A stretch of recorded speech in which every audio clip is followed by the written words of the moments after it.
Two identical Korean Mafia twins gave McKenna exactly 1 hour to pack her life and agree to marry them both. Or they'd make a single phone call that would end with her mother and baby sisters murdered in Tanzania because her uncle's gambling debt could only be settled one brutal way: by forcing his innocent 23-year-old niece into a marriage where she'd belonged to both brothers simultaneously, shared equally in every way, including their bed.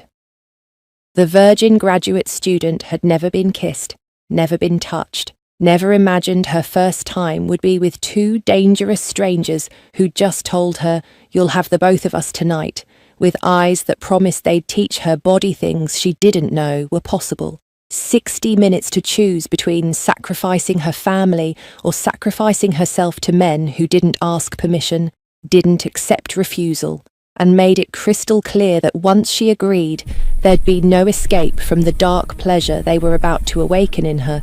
And the terrifying part was how her body was already responding to their possession before they'd even touched her. By the way, family, if you enjoy these stories and want to support the channel, you can join as a member or send a super thanks. Totally optional. Your support helps me post more for you. The knock on McKenna's apartment door came at midnight, loud and demanding like thunder breaking through silence. She jumped from her bed where she'd been studying for her art history exam, her heart immediately racing with fear. Nobody visited this late in Boston, especially not in her quiet neighborhood near the university. The hallway outside was always empty after 10 o'clock, which made her feel safe most nights. But tonight, something felt different.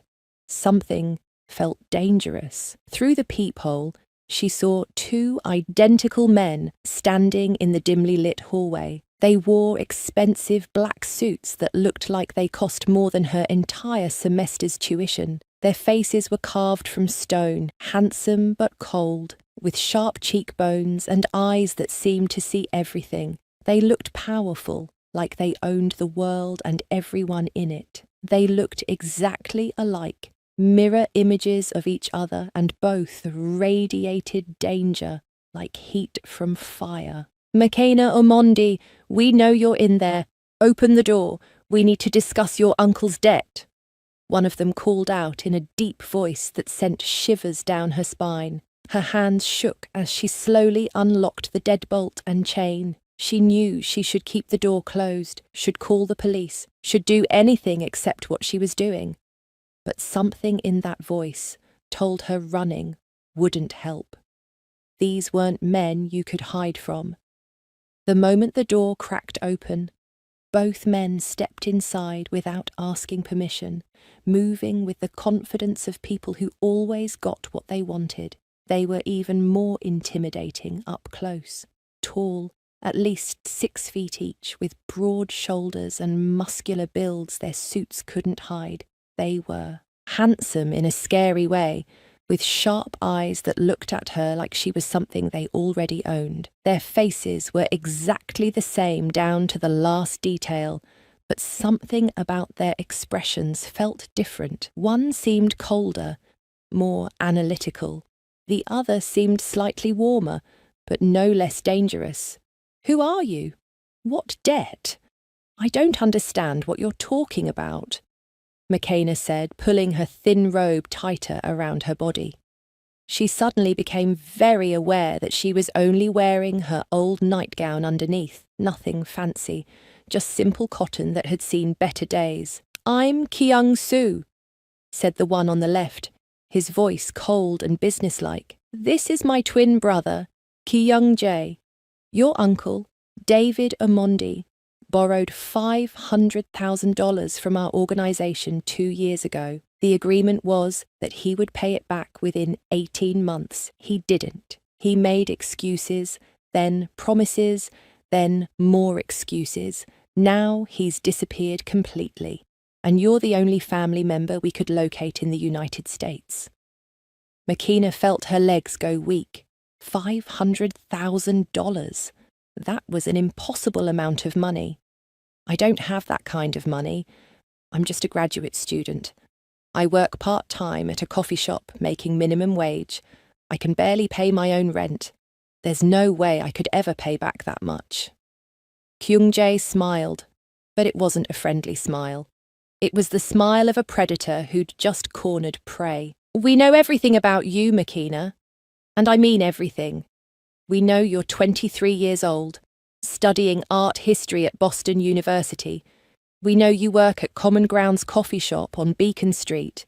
We know you send $200 home to your mother in Tanzania every single month, even though you can barely afford it.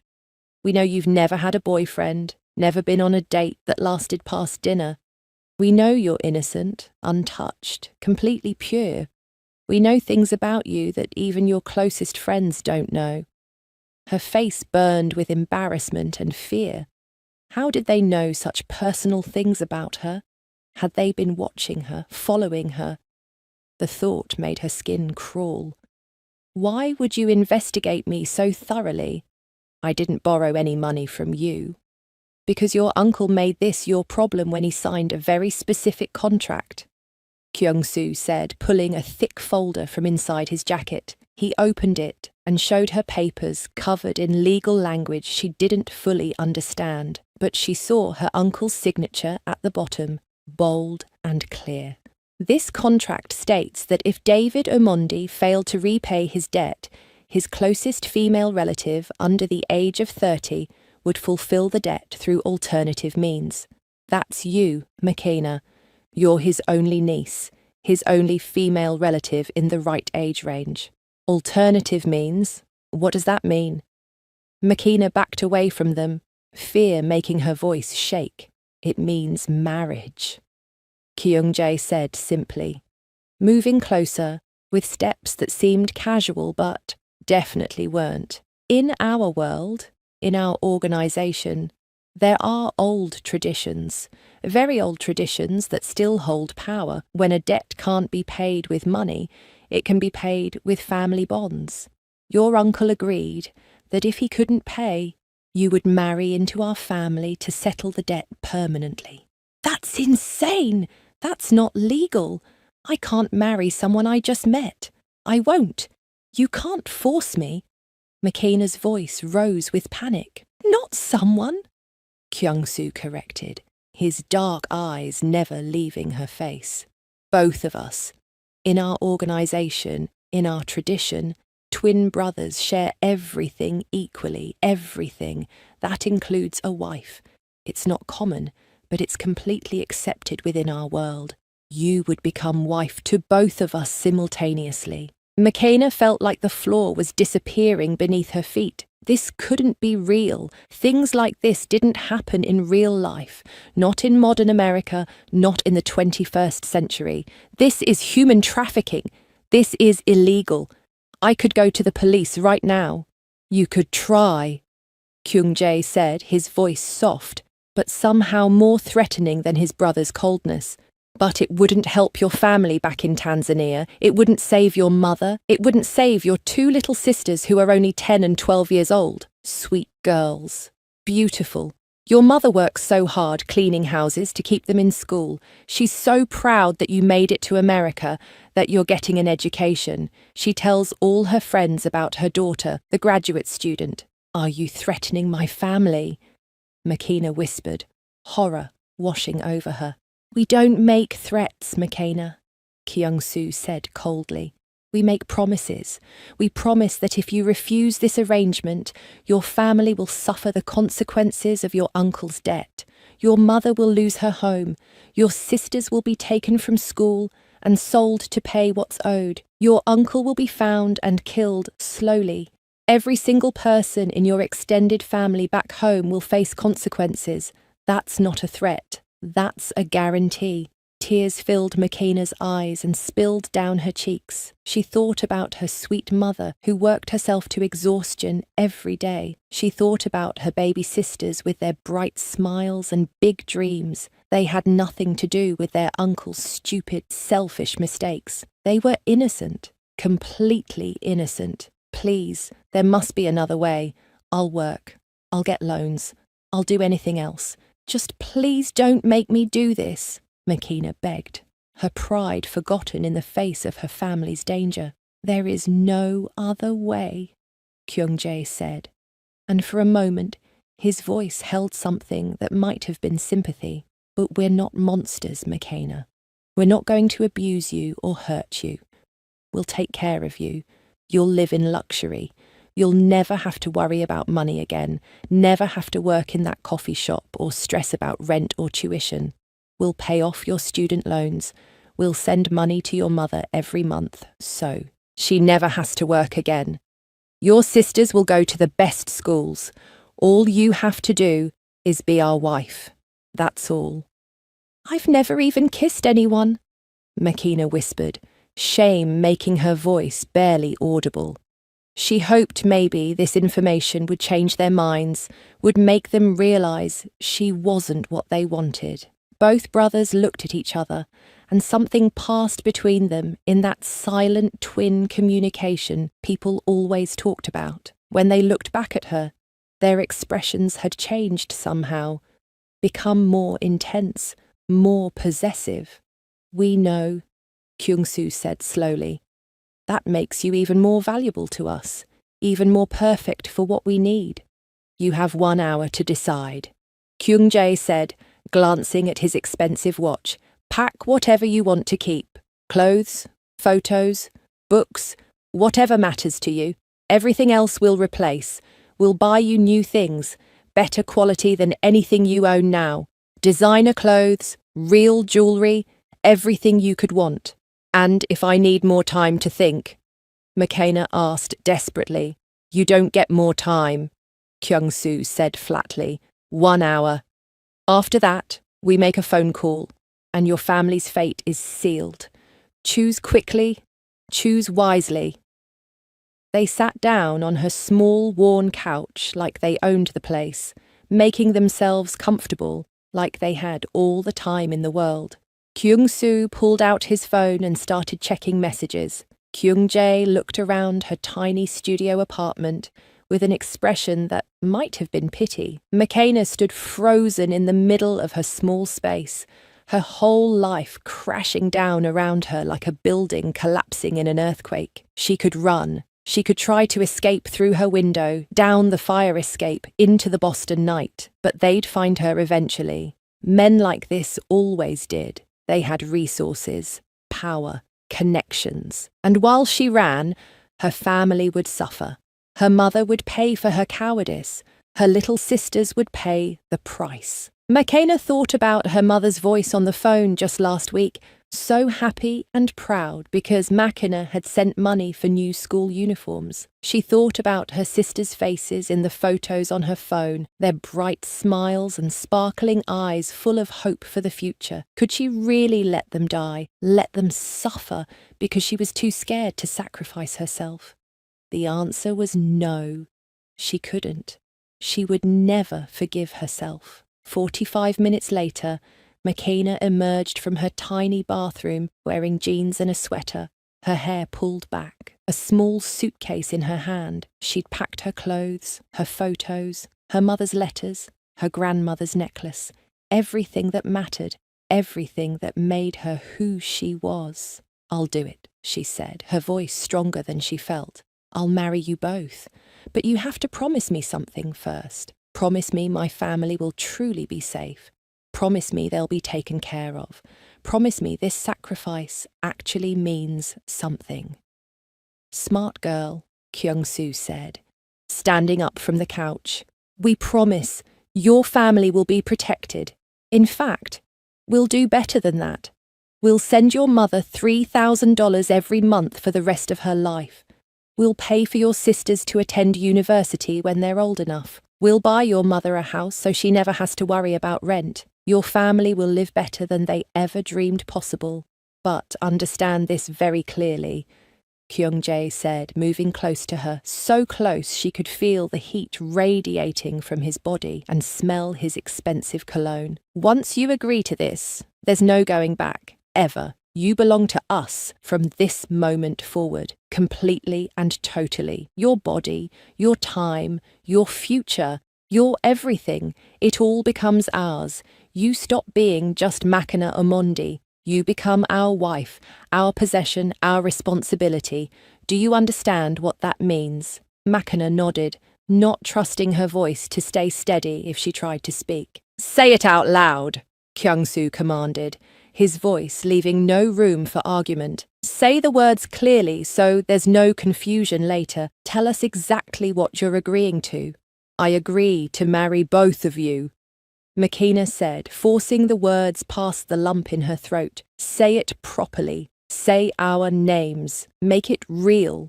I agree to become the wife of Kyung-soo and Kyung-jae, Machina said more clearly, looking each of them in the eyes as she said it. I agree to marry both of you and become your wife in whatever way that means in your world. Kyung-jae smiled and reached out to touch her cheek gently. His hand was warm and surprisingly soft. Good girl.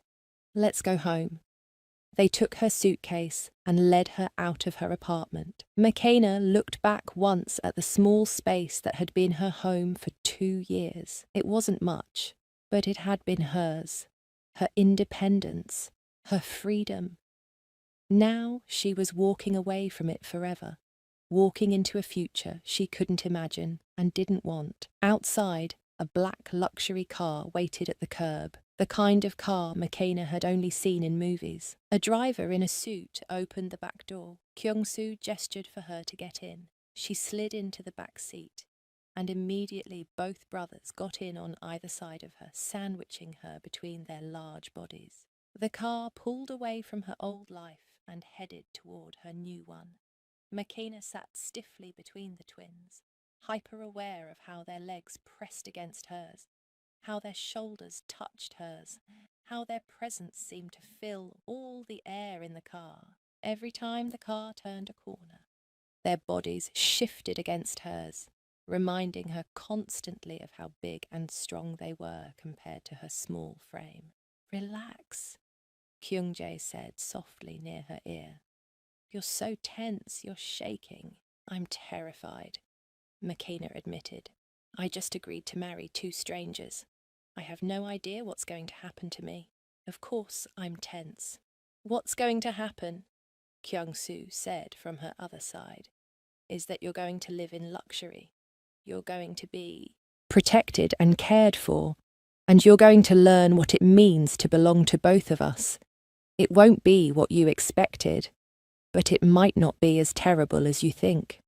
The car drove through Boston's streets, passing her university, her coffee shop, all the places that made up her world. Then they crossed into an area of the city Machina rarely visited, where buildings were taller and fancier, where everything screamed wealth and power.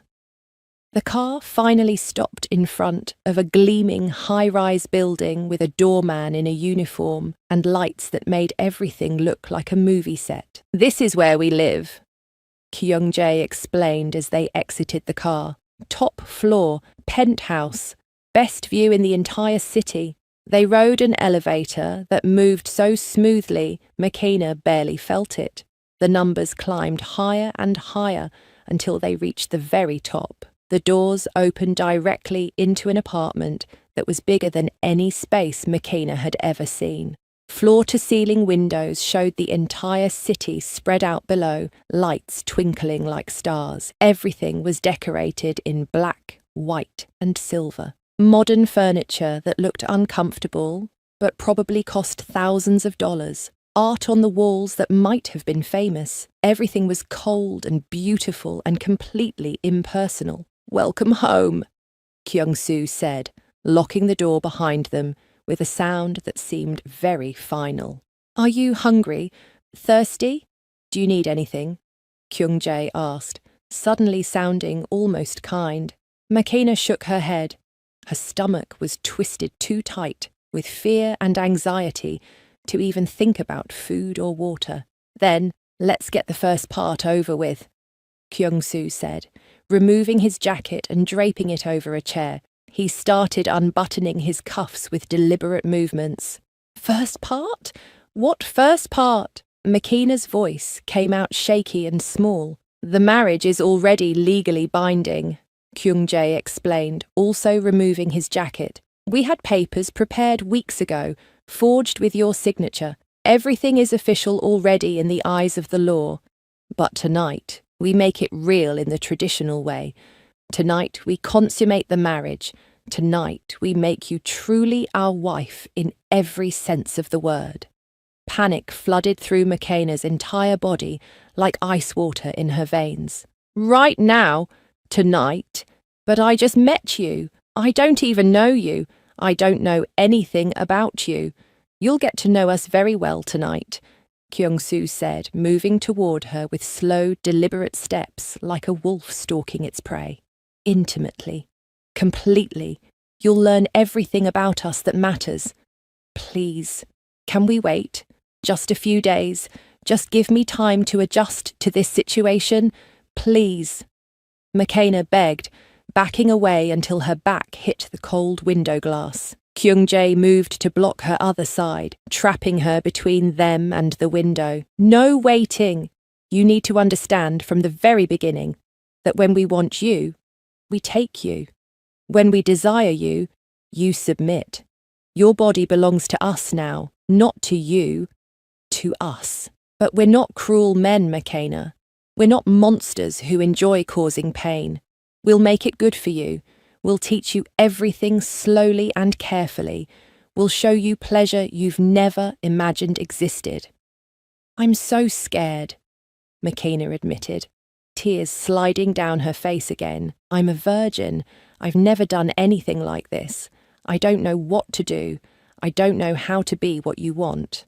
We know you're scared, Kyung-soo said, reaching out to wipe her tears away with his thumb. The gesture was surprisingly gentle. Fear is natural. Fear makes sense. But fear will fade eventually. Trust will grow. Understanding will develop. And eventually, maybe sooner than you think, you might even want us as much as we want you. You might crave our touch. You might beg for what we're about to give you. They each took one of her hands and led her through the massive apartment towards the bedroom. McKenna's legs trembled so badly she could barely walk. The bedroom was enormous, dominated by a bed so large it could easily fit 4 people. Floor-to-ceiling windows showed the city lights below, making her feel like she was floating above the world. Everything was black silk and soft lighting, and an atmosphere that screamed intimacy and sex. Both brothers stood in front of her, identical and imposing and impossibly handsome in the soft light. McKenna couldn't catch her breath. This was really happening. In minutes, maybe seconds, she would stop being innocent. These men would change her forever. Let us see you, Kyung-jae said softly, his voice almost hypnotic. Take off your robe. Let us look at what now belongs to us. With shaking hands that barely cooperated, McKenna untied the belt of her thin robe and let it fall to the floor around her feet. She stood before them in her simple cotton nightgown, feeling more exposed than if she'd been completely naked. The nightgown was old, worn soft, from many washings, nothing sexy or beautiful. But the way both brothers looked at her made her feel like she was wearing the most expensive lingerie in the world. Beautiful, Kyung-soo breathed, his eyes travelling over her body slowly. Even more beautiful than we imagined, and we've been imagining this for weeks. Have you really never been touched by a man? Kyung-jae asked, moving behind her while his brother stayed in front. Never let anyone kiss you, touch you, make you feel good. Never. McKenna whispered, her voice barely audible. I was waiting for marriage, waiting for love. I wanted my first time to mean something. It does mean something, Kyung-soo said, stepping so close she could feel his body heat. It means you're ours now. Completely and forever ours. Kyung-jae's hands settled on her waist from behind, big and warm through the thin fabric of her nightgown. Tonight will hurt a little, he admitted honestly, his breath hot against her ear. We can't avoid that completely because you're untouched, but we promise to make the pleasure bigger than the pain. We'll take turns with you, teach you slowly. show you how your body works, what it can feel, what it was designed for. By morning, you'll understand exactly what it means to belong to both of us. By morning, you'll be changed forever. You'll have the both of us tonight, Kyung-soo said, his hand cupping her face and tilting it up to look at him, and every night after this for the rest of your life. Your innocent days are over, McKenna. Done, finished. Let us show you what you've been missing. Let us teach you what real pleasure feels like. Then his lips crashed onto hers in a kiss that stole every thought from her mind and every breath from her lungs. It was her first kiss ever, and it was nothing like she'd imagined. It wasn't gentle or sweet or romantic. It was hungry and demanding and consuming, like he wanted to devour her whole. His tongue pushed into her mouth, teaching her how to respond, showing her the rhythm and dance of kissing. Behind her, Kyung-jae's hands moved up her body, touching her through her nightgown in places nobody had ever touched before. She gasped against Kyung-soo's mouth, completely overwhelmed by sensations flooding through her nervous system. Too much. Everything was too much, but also somehow exactly right. This was really happening. She was truly their wife now. And tonight, these two dangerous, powerful, handsome men would teach her exactly what that meant in the most intimate way possible.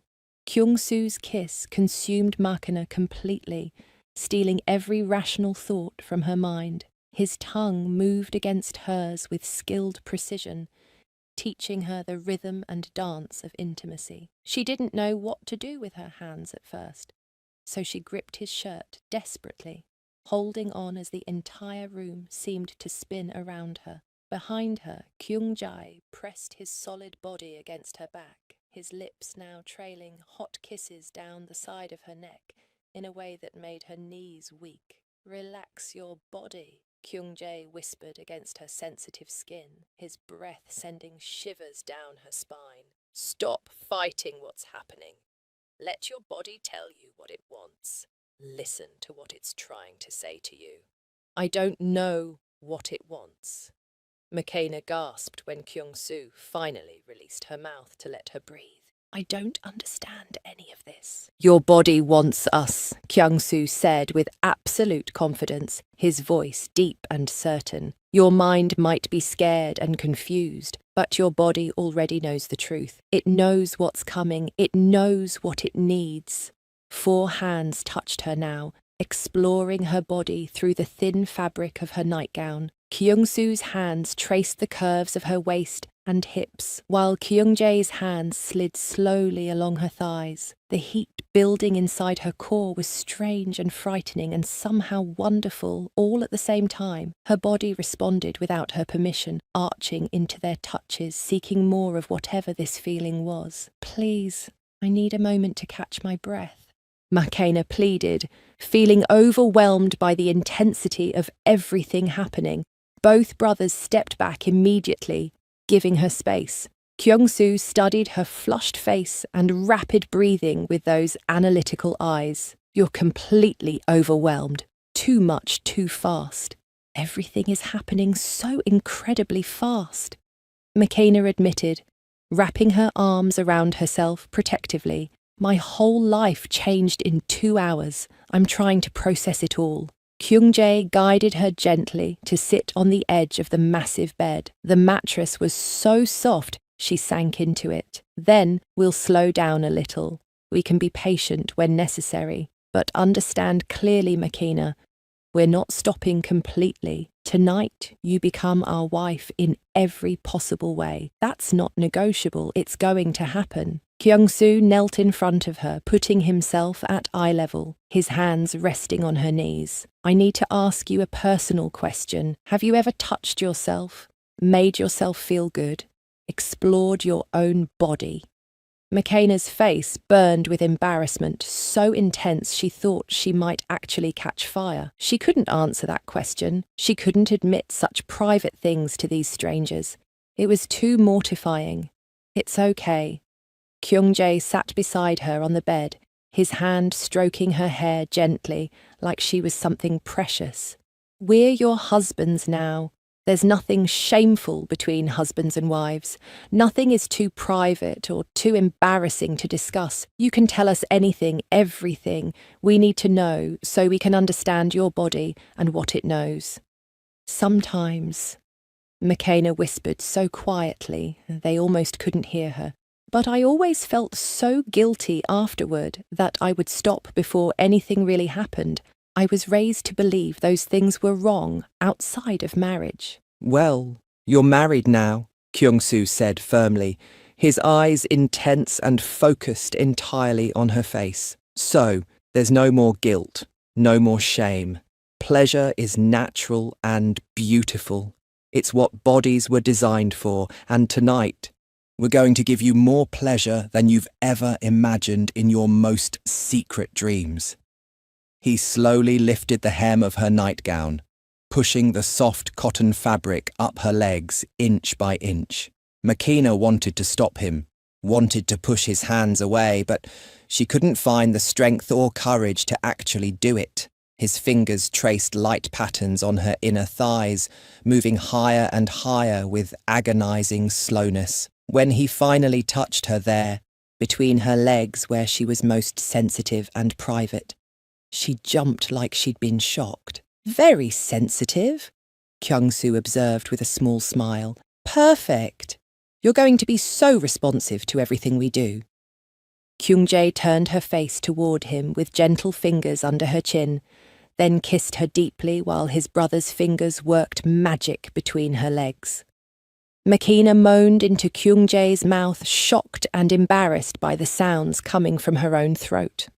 Her body responded without asking, permission first, moving against Kyung-soo's skilled hand, seeking more of the incredible sensations he was creating. "That's it," Kyung-soo encouraged from his position between her thighs. "Don't fight what feels good. Let yourself experience pleasure. Your body knows what it wants, even if your mind doesn't understand yet." They removed her nightgown completely, with gentle hands, lifting it over her head and tossing it aside. Now she was completely naked between them, exposed to their hungry eyes. McKenna tried instinctively to cover herself with her hands and arms, but Kyung-jae caught her wrists firmly and held them at her sides. "No hiding," he said seriously. "Not ever. We want to see all of you, every single beautiful inch. You're ours now, McKenna. We have the right to look at what belongs to us." "You're absolutely perfect," Kyung-soo said, his eyes travelling slowly over her naked body, like he was memorising every curve and plane. "Every single part of you is exactly what we wanted." Then both brothers began touching her everywhere at once, and McKenna lost the ability to think coherently. Hands on her breasts, making her gasp. Hands on her stomach, making her tremble. Hands on her thighs, making her shake. Lips kissing her mouth until she couldn't breathe. Lips kissing her neck until she moaned. Lips kissing her shoulders until she shivered. Everything blurred together into pure sensation. She lost track of who was doing what, lost track of where one brother ended and the other began. "Too much," McKenna gasped, feeling like she might actually pass out from sensory overload. "It's too much all at once." "Not enough," Kyung-jae corrected against her throat. "Not nearly enough. We're just getting started with you." They laid her back on the enormous bed, her head on pillows so soft they felt like clouds. Kyung-soo settled himself between her legs, spreading her thighs apart with firm hands. "This might feel very strange at first, but I absolutely promise you'll like it. Trust me." Before McKenna could ask what he meant, his mouth was on her most private place, and she nearly screamed from the shock and unexpected pleasure of it. Nobody had ever told her that people did things like this, This wasn't in any book she'd read or any conversation she'd overheard. His tongue moved in ways that made her entire body shake and tremble. Her hands fisted desperately in the expensive silk sheets as waves of sensation crashed over her. Kyung-jae kissed her breathless, his mouth swallowing the cries and moans she couldn't control. "So beautiful," he murmured against her lips between kisses. "So perfectly responsive, so ideal for us, in every way." The pressure built inside her lower body, climbing higher and higher like she was ascending a mountain. Her body tensed, reaching for something just out of reach, something her inexperienced body had never felt before. Then suddenly, everything exploded in waves of pleasure so intense she actually did scream. Her body shook and convulsed with her first real climax, pleasure rolling through her in waves that seemed endless. It went on until she thought she might die from the intensity. When she finally came back to herself, both brothers were smiling down at her with satisfied expressions. "That's one," Kyung-soo said, looking pleased with himself. "You'll have many more tonight before we're finished with you." They began undressing themselves, removing their expensive clothes piece by piece. McKenna watched through heavy-lidded eyes still hazy with pleasure. Their bodies were revealed slowly, muscular chests, flat stomachs with defined abs, strong arms and broad shoulders. They were identical in every way, perfect mirrors of each other, almost every way. When they removed their last pieces of clothing, McKenna saw them completely naked and looked away quickly, her face burning with embarrassment. "Don't be shy," Kyung-jae said, with amusement in his voice. "You're going to become very familiar with our bodies, intimately familiar. Look at us, McKenna. Look at what's going to be inside you very soon." Kyung-soo reached into the nightstand drawer and pulled out a small bottle. "This will help make things easier," he explained, showing her the lubricant. "It will reduce the pain for your first time. We don't want to hurt you more than necessary." He slicked the clear gel between her legs, his fingers stretching her gently, preparing her body for what was coming. It felt strange and invasive, but not exactly bad. McKenna's heart pounded so hard she could hear it in her ears as Kyung-soo positioned himself above her, his body covering hers. "Look at me," he commanded, his voice leaving no room for argument. "Keep your eyes open. I want to see your face when I make you mine. I want to watch your expression change when you stop being innocent." He pushed inside her slowly, and McKenna gasped at the sensation of being stretched and filled. It hurt, a sharp, burning pain that made her want to push him away. But he was gentle, moving inch by careful inch, pausing frequently to let her adjust to his size. His eyes never left hers, watching every flicker of emotion cross her face. "Breathe deeply," Kyung-jae coached from beside them, holding her hand tightly. "Relax all your muscles. Fighting it makes the pain worse. Let your body accept what's happening." When Kyung-soo was fully inside her, he paused completely, letting her get used to the feeling of fullness. "You're mine now, McKenna," he said with deep satisfaction in his voice. "Truly and completely mine. No one else will ever have this. You'll always belong to me and my brother." Then he began to move, slow and steady, establishing a rhythm. The pain gradually faded into something else, something that felt almost good. Her body learned this ancient dance instinctively, moving with him, matching his rhythm. McKenna found herself making sounds she'd never made before, soft moans and gasps that seemed to encourage him. "That's it," Kyung-soo groaned, his voice strained with his own pleasure. "Take me. Take all of me. Let me feel you accepting me." The pleasure built again, despite the lingering soreness, different from before, but just as intense. When she climaxed around him, her body clenching and pulsing, Kyung-soo followed immediately. His body tensed and he groaned deeply as he found his own release inside her. Then, he collapsed beside her, his chest heaving with exertion. "My turn," Kyung-jae said immediately, moving between her legs before McKenna could catch her breath or process what had just happened. "Wait, I need to rest," McKenna protested weakly, her body already exhausted and sore. "No rest yet," Kyung-jae said, entering her in one smooth thrust. She was slick now from Kyung-soo, so he slid in easily, despite her body's protests. "You have both of us tonight. Remember? We both get to claim you. We both get to make you ours." Where Kyung-soo had been controlled and gentle, Kyung-jae was passionate and demanding. He moved faster, harder, making her feel every single inch of him. McKenna clung to his broad shoulders, completely overwhelmed by the sensations flooding through her tired, oversensitive body. It was too much after what she'd just experienced, but also somehow exactly what she needed. "So tight," Kyung-jae groaned above her, his eyes closed with pleasure. "So absolutely perfect. You were made for us, McKenna. Your body fits ours like we were designed for each other." He kissed her roughly, possessively, claiming her mouth while his body claimed her below. Despite her exhaustion and soreness, pleasure built inside her again. How was that even possible?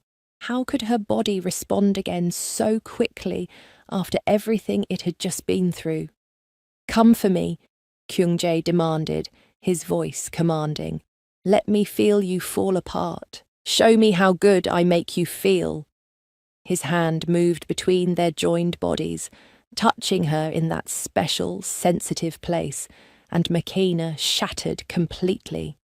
She screamed into his kiss as another intense climax ripped through her exhausted body. Kyung-jae thrust hard twice more before finding his own finish, groaning her name like a prayer. They collapsed together on the massive bed in a tangle of sweaty limbs. McKenna lay between both brothers, completely exhausted and sore in places she didn't even know could be sore. But strangely, underneath the physical discomfort, she also felt safe, protected, wanted in a way she'd never experienced before. "Sleep now," Kyung-soo murmured, pulling her against his chest while Kyung-jae pressed against her back. "Rest while you can. Tomorrow we continue your education. We have so much more to teach you." "Tomorrow?" McKenna's eyes flew open in alarm. "But I'm so tired and sore. I can't possibly do this again tomorrow." Kyung-jae laughed softly against her neck, his breath warm on her skin. "You're our wife now. This is your life from now on. Getting used to us, wanting us, needing us. Your body will adjust quickly. Soon you'll crave our touch instead of fearing it." As exhaustion finally pulled her under into sleep, McKenna's last conscious thought was that her innocent days were truly, completely, irrevocably over. She belonged to these two powerful, dangerous, passionate men now. They'd claimed her body completely tonight. And somehow, despite everything, that didn't scare her quite as much as it probably should have. Maybe her body really did know something her mind hadn't figured out yet. Bright morning sunlight streaming through the floor-to-ceiling windows woke McKenna from deep sleep. For one blissful moment, she forgot where she was and what had happened. Then she felt the arms wrapped around her body, the warm, solid forms pressed against her front and back, and everything came rushing back in vivid detail. She was married to twins, Korean Mafia twins, and last night they had made her their wife in the most intimate, intense ways imaginable. Her body ached everywhere in ways she'd never experienced before. Every muscle felt used and tired. Moving even slightly made her wince with discomfort. There was soreness between her legs that reminded her exactly what she'd done last night, what had been done to her. "Sore?" Kyung-soo's deep voice rumbled from behind her. making her realize he was already awake. Very sore, McKenna admitted quietly, not wanting to wake Kyung-jae, who was still sleeping peacefully in front of her. "I'll run you a hot bath," Kyung-jae said, his eyes opening and proving he'd been awake too. "Hot water and bath salts will help your aching muscles. You'll feel better after soaking for a while." 20 minutes later, McKenna found herself submerged in a huge bathtub that was more like a small pool. The tub was filled with water, hot enough to make her skin pink and sweet-smelling bubbles that felt luxurious and expensive. The heat did help her aching muscles, soothing away some of the soreness. She closed her eyes and tried to process everything that had happened to her in less than 12 hours. She'd been intimate with 2 men last night, 2 men at the same time. Her conservative mother would literally die of shame if she ever found out what her daughter had done, what her daughter had become. The thought made McKenna want to cry, but she forced the tears back. She'd made her choice to protect her family. Now she had to live with the consequences. The bathroom door opened without warning, and both brothers walked in like it was completely normal to interrupt someone's bath. "I'm bathing," McKenna yelped, sinking deeper into the protective bubbles instinctively. "We've seen absolutely everything already," Kyung-soo reminded her, sitting casually on the edge of the enormous tub. "Multiple times and from every possible angle. No more privacy, McKenna. We're married now. Married people don't hide from each other." Kyung-jae knelt beside the tub on the other side. "How do you feel this morning? Besides, physically sore, I mean. How do you feel emotionally about what happened last night?" "Confused," McKenna answered honestly, figuring there was no point in lying. "Everything is so strange and overwhelming. This is all happening so fast I can barely process it." "You'll adjust to this life," Kyung-soo said confidently, like it was a simple fact. "Everyone does eventually. The human mind and body are remarkably adaptable when necessary." "Everyone? You've done this before? Shared a wife before me?" McKenna couldn't hide the sudden jealousy that flared in her chest. Where had that come from? Why did she care? Both brothers smiled at her reaction. "No," Kyung-jae assured her quickly. "You're our first wife, our only wife, ever. In our organisation, twin brothers are allowed to share one wife, but it's actually quite rare. Most twins choose not to. We waited years to find the right woman for this arrangement. And I'm the right woman because of my uncle's convenient debt," McKenna said bitterly, unable to keep the resentment out of her voice. "You're the right woman because you're beautiful, intelligent, strong, and pure," Kyung-soo corrected seriously. "The debt just brought you to our attention. It gave us the opportunity to meet you, but fate, destiny, whatever you want to call it, that's what made you perfect for us. We could have chosen anyone to fulfill that debt. We chose you specifically." After her bath, they gave her expensive designer clothes to wear, soft leggings and a cashmere sweater that probably cost more than her entire wardrobe back in her apartment. Everything fit perfectly because they somehow knew her exact measurements. The thought of them studying her body that closely before even meeting her felt both creepy and strangely flattering. Over breakfast, fresh pastries, exotic fruits, expensive coffee, they explained the new rules of her life. Rule 1, you don't leave this penthouse without one of us accompanying you, Kyung-soo said firmly, his tone making it clear this wasn't up for discussion. Our world is extremely dangerous. We have enemies who would love to hurt you just to get to us. You're our weakness now, which makes you a target.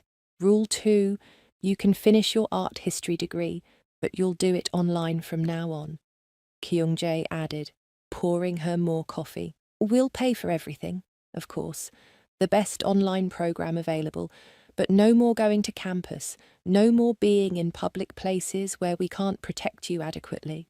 What about my job at the coffee shop? McKenna asked. already knowing the answer, but needing to hear it anyway. You quit immediately, Kyung-soo said simply, like it was the most obvious thing in the world. You don't need to work anymore. You'll never need to work again in your entire life. Your only job now is being our wife. That's a full-time position all by itself. I can't just disappear without explanation. My manager will worry. My co-workers are my friends. They'll think something terrible happened to me. Tell them you met someone and got married very quickly, Kyung-jae suggested with a casual shrug. It happens all the time. People fall in love fast and make impulsive decisions. Your friends will be surprised, but they'll believe it. Send them a text message today saying you're deliriously happy with your new husband and you're taking time off to enjoy married life. McKenna realized with growing horror that her old life was completely gone. Everything familiar and comfortable had vanished overnight like it never existed. Her apartment, her routine, her job, her friends, her independence, all of it was just gone, erased, replaced with this strange new existence she didn't understand or want. Don't look so sad and lost, Kyung-soo said, reaching across the table to touch her cheek gently. This life is better in many ways. You'll see that eventually. You'll have everything you could possibly want. You'll never struggle or worry about money again. You'll be protected and cherished. That's more than most people ever get. The next few weeks were the strangest of McKenna's entire life, like living in a dream that felt surreal and impossible. She learned that Kyung-soo was the more serious twin, intense and focused. He watched her constantly with those sharp, protective eyes that seemed to see everything. He didn't smile often, but when he did, it transformed his entire face from intimidating to beautiful. In bed, he was dominant and controlling, taking charge of her pleasure, making decisions about her body without asking. Kyung-jae was warmer and easier to talk to in everyday situations. He made jokes, sometimes cooked breakfast himself instead of having their private chef do it, and asked about her day and her online classes. But he was equally possessive in his own way. He got visibly jealous if she smiled too warmly at the doorman or talked too friendly with delivery people. In bed, he was passionate and playful, sometimes teasing her until she begged him to finish what he'd started. Both brothers wanted her constantly, morning, afternoon, evening, middle of the night. Sometimes they took turns, each having private time with her. Sometimes they shared her together, both touching her at once, until she couldn't think straight. McKenna's body adjusted surprisingly quickly to the constant intimacy, learning to crave their touch instead of fearing it. She started initiating intimacy herself sometimes, surprising both of them with her growing boldness and confidence. "You're becoming very bold," Kyung-jae grinned one evening when she kissed him first, instead of waiting for him to start things. "Look at our shy virgin wife taking charge." "You both created this situation," McKenna teased back, feeling more confident and comfortable than she had since this whole thing began. "You created whatever monster I'm becoming. This is your fault." "Our perfect monster," Kyung-soo said, pulling her onto his lap possessively. "Now, show me exactly what my brother has been teaching you during your private time together today." They made love on the couch, on the floor, pressed against the huge windows overlooking the glittering city below. McKenna stopped being embarrassed about the intimate things they did together, the positions they put her in, the ways they used her body for mutual pleasure. This was her marriage now, strange and complicated and unconventional, but somehow becoming normal. Her new normal. One night, both brothers took her at the same time in a way she hadn't known was even physically possible. It was overwhelming and intense and pushed her past every boundary she thought she had. The fullness was almost too much, the sensation of both of them inside her simultaneously making her feel completely claimed and possessed. She screamed from the intense pleasure and the stretching fullness completely lost between them. Ours! Kyung-soo groaned above her, his voice strained with effort and pleasure. Completely and totally ours in every way. Every single part of you belongs to us. Kyung-jae agreed, his voice equally strained from his position. No part of you is yours anymore. When they all finally climaxed together in perfect synchronization, it felt transcendent, like their souls had merged along with their bodies. Makena could barely move afterward, completely exhausted. She lay between them, feeling utterly spent and satisfied in ways that should probably be illegal. I never imagined marriage would be anything like this, Makena whispered into the darkness of their bedroom, her voice still shaky from what they'd just done. Like what, specifically? Kyung-soo asked, his fingers tracing lazy patterns on her arm. So intensely physical, so consuming and overwhelming, so much about bodies and pleasure and constant touching. That's because you have two husbands instead of one. Kyung-jae chuckled, the sound rumbling through his chest against her back. Double the attention, double the pleasure, double the demands on your body, but also double the protection and double the love. But it wasn't just physical anymore, Makena realized with growing awareness. It was becoming something deeper and more complicated. She noticed herself watching them during dinner, genuinely enjoying their company. She smiled at their jokes and banter. She missed them during the hours they spent working in their home office. She learned small details about them. Kyung-soo liked his coffee completely black and read business reports every morning. Kyung-jae preferred green tea and watched cooking shows for relaxation. Both were secretly kind beneath their dangerous exteriors, donating anonymously to charities and helping people in trouble. They weren't just mafia bosses or dangerous criminals. They were complex, interesting, multi-layered men with thoughts and feelings and surprising depths. And despite everything, despite how this all started, Makena was falling for them, both of them, equally and completely. That realization scared her more than anything else had. This was supposed to be just an arrangement to save her family, a sacrifice she was making out of necessity, not choice. But her stupid heart didn't care about arrangements or necessity. Her heart was developing real feelings, real attachment, real love, and she had no idea what to do about it. "What are you thinking about so seriously?" Kyung-soo asked one evening, noticing her distracted, distant expression. "Nothing important," Makena lied, not ready to admit the truth yet. He studied her face intently, with those sharp, analytical eyes that saw too much. "You're learning to lie to us. That's not allowed in this marriage. Honesty is required at all times." "Tell us the truth right now," Kyung-jae demanded, his voice gentle but firm. "What's actually bothering you? What are you thinking about that's making you look so confused and conflicted?" "I'm confused about my feelings," Makena finally admitted, unable to hold it in any longer. This whole situation was supposed to be just about debt and obligation, just about saving my family, but it's becoming something else entirely, something I don't know how to handle or process. Both brothers exchanged one of their silent twin communication looks. "Good," Kyung-soo said after a moment. "Good? How is that good?" Makena asked, genuinely confused by his reaction. "Because we want you to have feelings beyond obligation," Kyung-jae explained patiently. "This arrangement works so much better if real emotions are involved, if you actually care about us instead of just tolerating us. We knew from the beginning that we needed your heart, not just your body." "Do you have feelings?" Makena asked boldly, her heart pounding with nervousness. "Or am I still just a debt payment to you? Just a pretty possession you acquired?"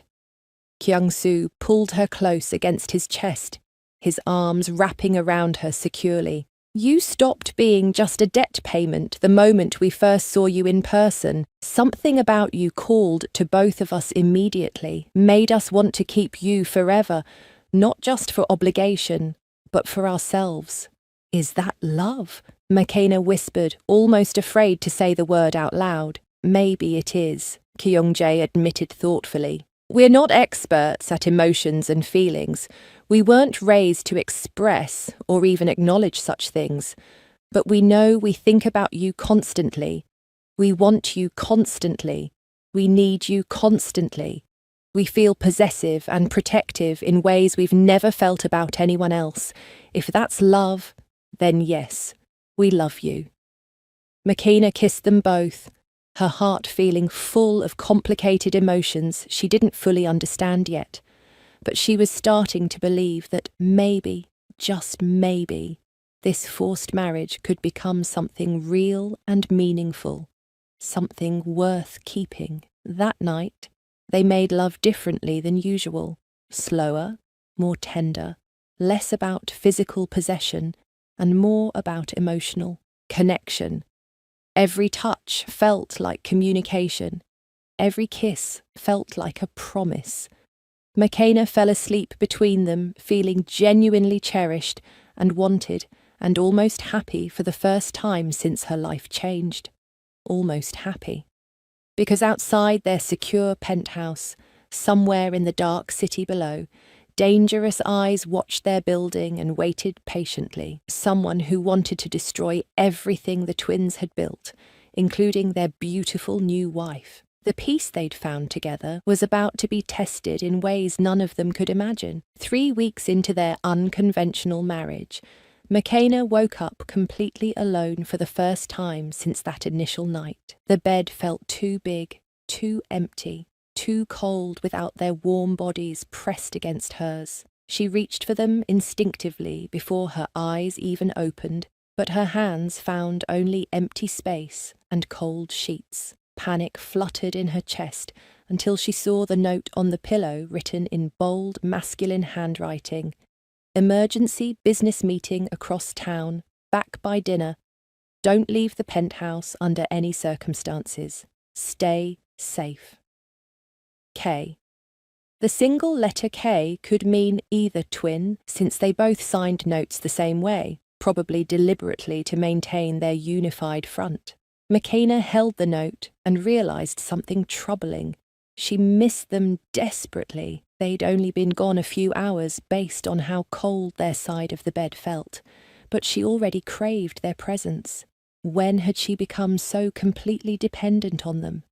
When had their touch become necessary instead of just tolerable? When had she transformed from a captive into a willing participant? She wandered through the massive penthouse apartment, feeling restless and out of place. Everything was expensive and beautiful and completely impersonal, like a hotel instead of a home. There were no family photos, no personal mementos, nothing that made the space feel lived in or loved. Just expensive furniture and original artwork and views that cost millions of dollars. McKenna found herself standing at the floor-to-ceiling windows, looking down at the city below, where normal people lived normal lives, people who weren't married to two dangerous men, people who made their own choices freely, people who understood their own feelings and weren't constantly confused. "I love them," McKenna whispered to her reflection in the glass, her breath fogging the window slightly. "I actually love them both. How did this happen?" The realization hit her like cold water thrown in her face. She was genuinely, completely, undeniably in love with both brothers. This wasn't supposed to happen. They were essentially her captors, the men who had forced her into this marriage through threats against her family. But they were also protective and passionate and surprisingly caring when they wanted to be. They made her laugh with their dry humour and sibling rivalry. They made her feel beautiful and desired every single day. They made her body sing with pleasure she never knew existed. The admission both terrified and excited her equally. What did it mean to love two men? Was that even possible? Could a heart truly be divided like that? Or was she just confused by good sex and Stockholm syndrome? That evening, both brothers finally came home, looking tense and angry about something business-related. Their suits were slightly dishevelled, their expressions dark and troubled. They barely spoke during the dinner their private chef had prepared, just pushed food around their plates and exchanged meaningful looks full of silent communication. "What's wrong?" McKenna finally asked, unable to handle the heavy silence any longer. "What happened at your meeting?" "Business problems," Kyung-soo said shortly, his tone making it clear he didn't want to discuss it. "Nothing for you to worry your pretty head about. I'm your wife, not a decoration," McKenna said with more confidence than she used to have. "Your problems are my problems now. That's how marriage works, even weird marriages like ours." Kyung-jae smiled slightly, despite his obvious bad mood. "Cute sentiment. But our world is extremely dangerous. We keep you separate from the worst of it specifically to protect you from things you don't need to see or know." After dinner, Kyung-soo pulled McKenna into the bedroom, while Kyung-jae took an urgent phone call in the office. His kiss was rough and demanding, full of frustration he clearly needed to release somehow. His hands were almost aggressive as they stripped away her clothes. "I need you right now," he growled against her mouth, his voice rough with desperation. "I need to feel you and forget everything else for a while." They came together urgently, without their usual patience or gentle preparation. He took her hard and fast against the bedroom wall, his fingers digging into her hips hard enough to leave marks. There was no gentleness in it tonight, no tender words or careful movements, just raw need and overwhelming intensity. McKenna didn't mind the roughness. She'd learned she craved this side of him too, the barely controlled intensity, the edge of danger, the feeling of being completely overwhelmed by his passion. She wrapped her legs around his waist and held on, meeting his intensity with her own growing passion. "Mine," Kyung-soo repeated over and over like a mantra as he moved inside her. "My wife, my woman, only mine and my brother's. No one else gets to have you ever." "Yours," McKenna agreed breathlessly, her nails scratching down his back hard enough to leave marks. "Only yours. Both of yours. Forever." When Kyung-jae joined them later after his phone call ended, he was equally intense and desperate for her. Both brothers took her together that night, their bodies surrounding her completely, overwhelming all her senses. It was primal and possessive and exactly what all three of them seemed to need after their stressful day. Afterward, lying tangled together in the massive bed with sweat, cooling on their skin, Kyung-soo finally explained what had them so worried. "Someone's watching us, following our movements. We have surveillance footage of a car that's been parked outside this building for 3 days. Someone on our balcony taking photos when you're visible. We don't know who yet, but we will soon." Fear shot through McKenna's body like ice water. "Will they try to hurt me? Is that what they want?" "Not while we're alive to prevent it," Kyung-jae promised darkly, his arm tightening around her protectively. "But we need to be significantly more careful now, more vigilant." "I can handle myself," McKenna protested, not wanting to be treated like helpless glass. "I'm not completely useless." "Against trained killers?" Kyung-soo raised an eyebrow skeptically. "You're an art history graduate student, not a soldier or fighter. You have no training or experience with violence." "Then teach me," McKenna demanded boldly. "Teach me to protect myself and fight back. If people are targeting me specifically because I'm your wife, I should know how to defend myself at least a little bit." Both brothers looked genuinely surprised by her request. "You actually want to learn to fight?" Kyung-jae asked, seeming almost impressed. I want to be less helpless and dependent. I hate feeling like a victim waiting to be rescued. If this is my life now, if danger is part of the package, then I want to be able to handle it, at least partially. Kyung-soo considered her request seriously for a long moment. Okay, we'll teach you basic self-defense, how to throw a proper punch, where to hit an attacker to cause maximum pain and damage, how to escape from common holds.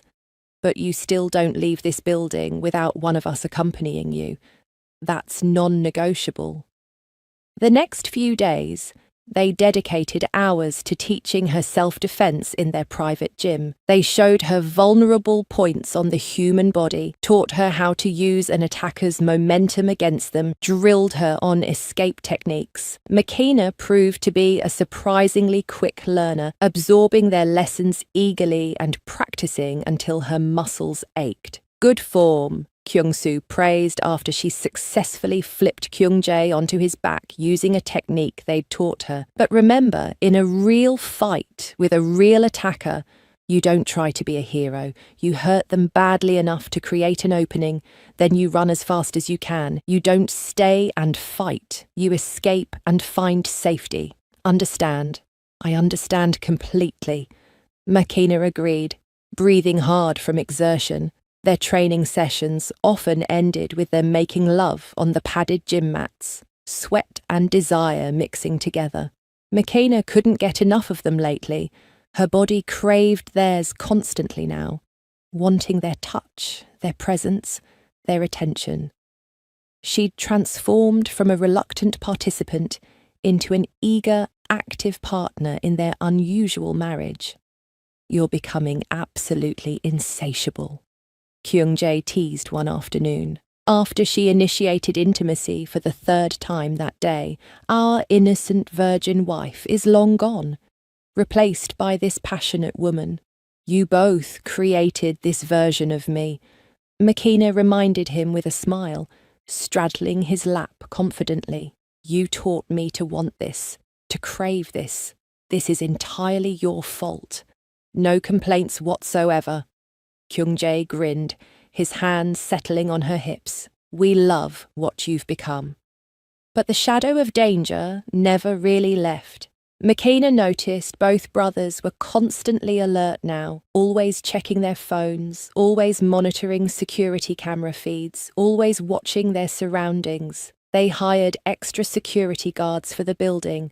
They never let her near windows at night, when she might be visible to outside observers. They checked every delivery personally before letting anyone bring packages inside. One evening, Makina found Kyung-soo sitting at the dining table, methodically cleaning a gun, his movements practiced and efficient. The sight should have terrified her, but instead, she just felt worried. Is the situation really that bad? She asked quietly, sitting down across from him. Yes, he answered with brutal honesty, not sugarcoating the danger. Our enemies are circling like sharks smelling blood in the water. They know you're our weakness now, our vulnerable point. I'm a weakness to you. The words hurt more than they should have. Kyung-soo looked up from the gun, his eyes intense and serious. You're everything to us, Makina, which makes you our greatest vulnerability and greatest strength simultaneously. If something happened to you, if we lost you, it would absolutely destroy us both, completely and permanently. Her heart stuttered at the raw emotion in his voice. That definitely sounds like love to me. Maybe it is, he admitted, setting the gun down carefully. I've never felt anything like this before in my entire life. This terror of losing someone, this overwhelming need to keep you safe and close, this constant awareness of where you are and what you're doing. If that's love, then yes, I love you deeply. Makina moved around the table and sat on his lap carefully, mindful of the weapon. I love you too, both of you. I didn't mean to fall in love. I fought against it hard, but I can't help how I feel anymore. Kyung-soo kissed her deeply, possessively, the gun completely forgotten now. Say it again. Tell me again. I love you, Kyung-soo. And my brother, I love him too, equally, completely. My heart is somehow big enough for both of you. Good, Kyung-jae said from the doorway where he'd been listening, making them both jump slightly. Because we love you too, more than we ever expected to love anyone or anything in our dangerous lives. He joined them, and soon all three were tangled together on the floor beside the dining table, expressing their feelings through desperate touches and passionate kisses and whispered words of love. They made love right there, slowly and tenderly, each movement a promise, each kiss a declaration of feelings that had grown beyond anyone's expectations. Forever. Kyung-soo murmured against McKenna's sweat-dampened skin. You're ours, forever, McKenna. We'll never let you go. Forever. McKenna agreed, meaning it with her whole heart. I'm yours forever. But forever was about to be tested severely, because outside their building, across the street in a parked car, someone sat watching their windows with pure hatred burning in their eyes. Someone with a detailed plan for revenge and nothing left to lose. The fragile peace and happiness they'd found together was about to shatter completely. Danger was coming, and it would change everything. The attack came exactly 3 days later, without any additional warning. McKenna was in the kitchen making herself tea mid-morning, when suddenly all the power in the entire penthouse went out simultaneously. Everything went completely dark and eerily silent. No humming appliances, no background music, no lights at all. Just absolute darkness and silence that felt heavy and threatening. Kyung-soo, Kyung-jae, McKenna called out nervously, her heart immediately starting to race with instinctive fear. Both brothers materialized instantly out of the darkness like they had night vision, or could see perfectly without any light. Their hands found her in the blackness, grounding and reassuring.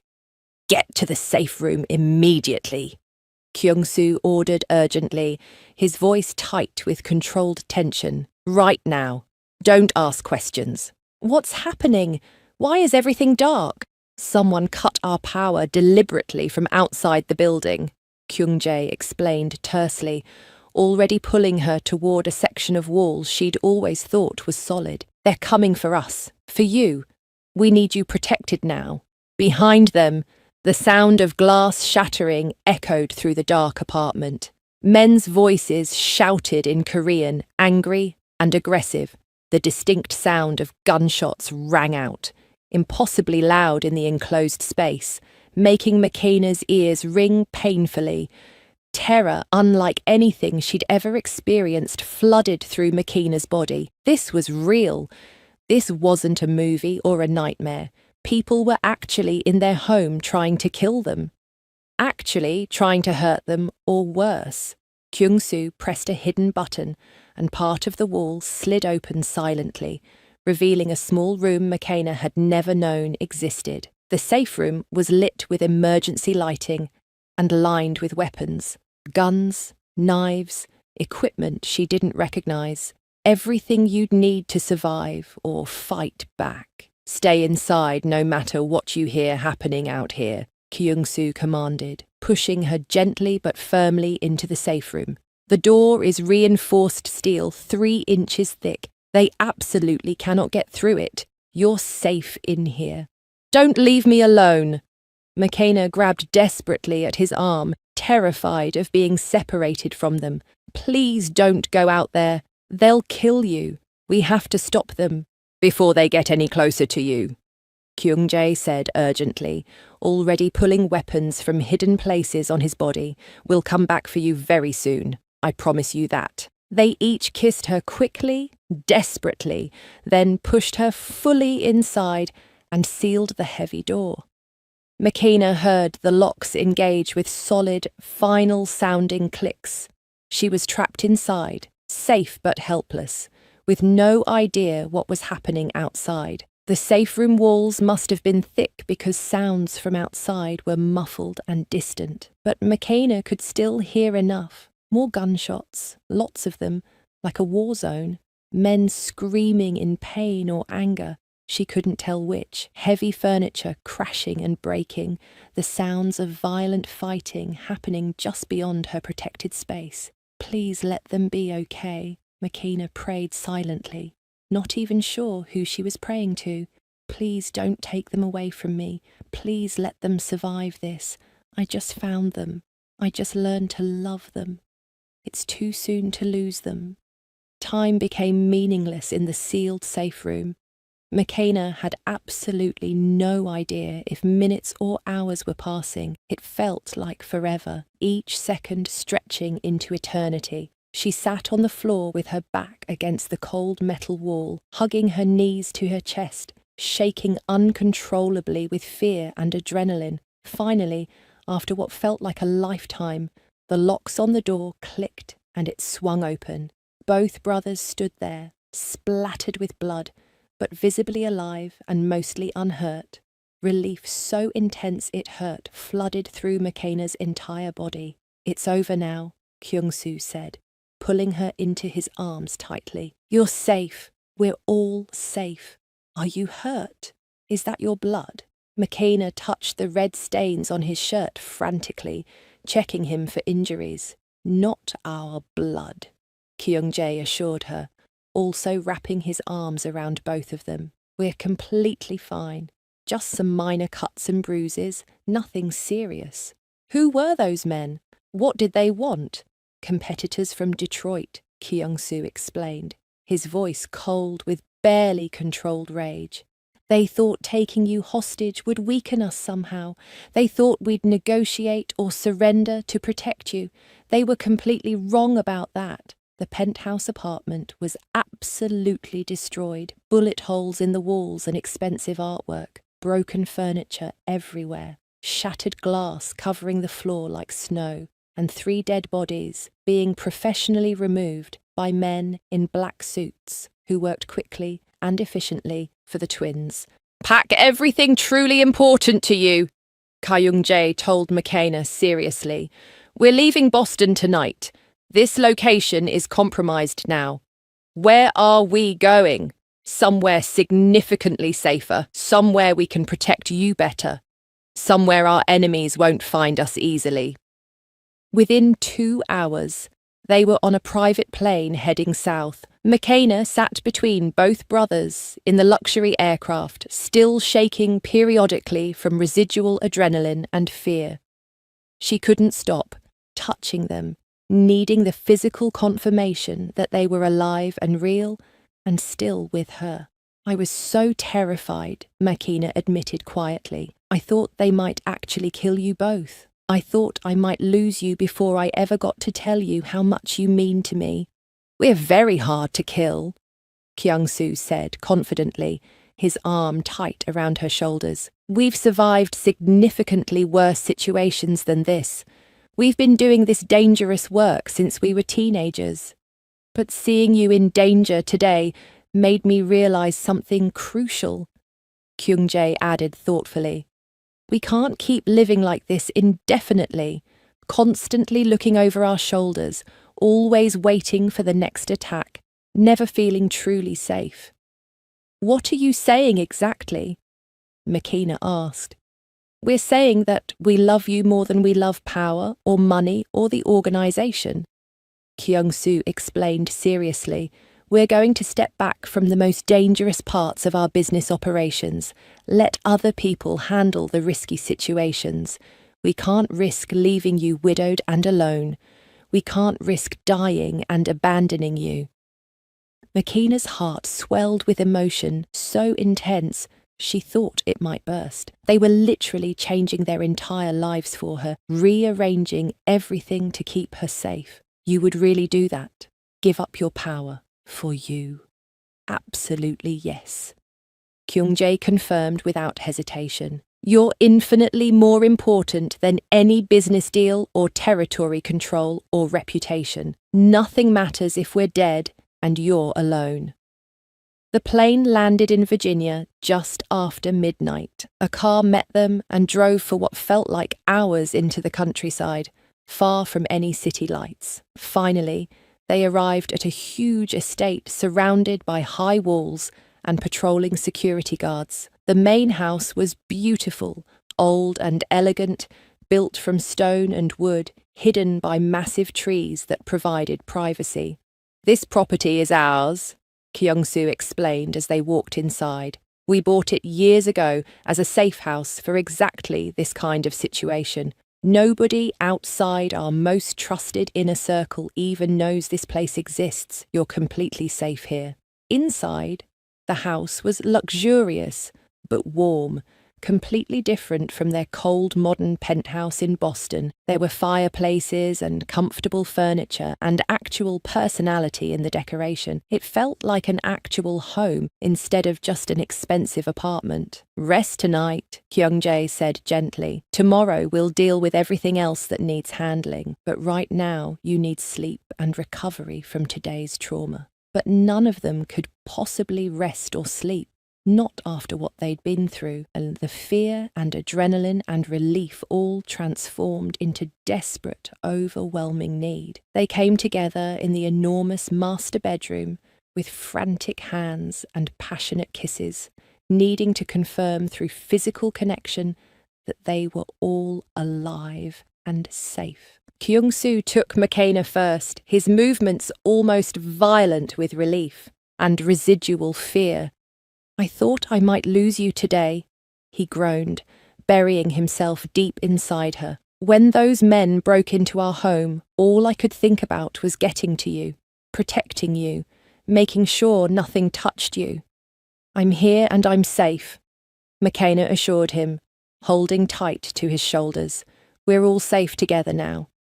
Kyung-jae took her next, more gently, but equally intensely emotional. "I love you so much," he repeated over and over like a prayer or mantra. "I love you so much, it actually terrifies me. I've never felt this vulnerable about anything before."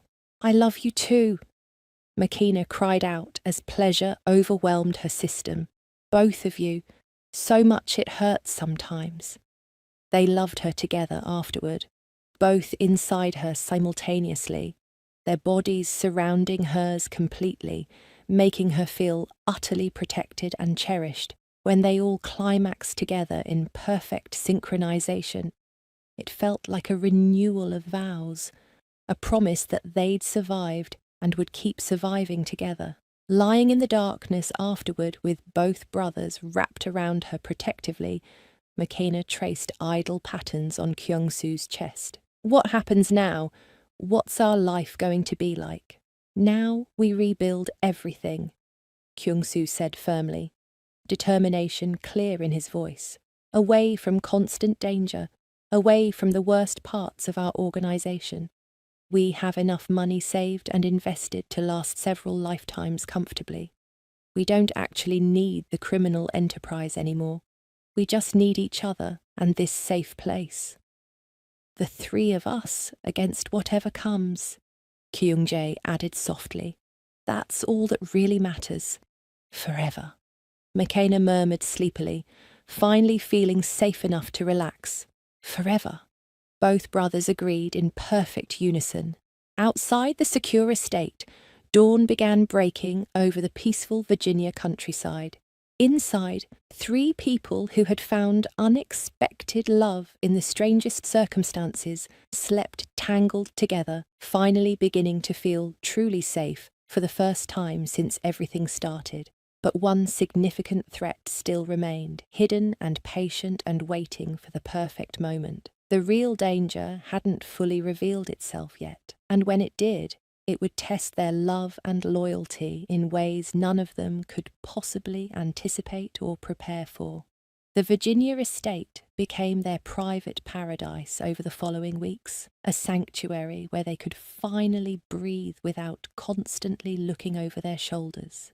Days blended into each other in the best possible way, filled with laughter and training sessions and constant, overwhelming intimacy.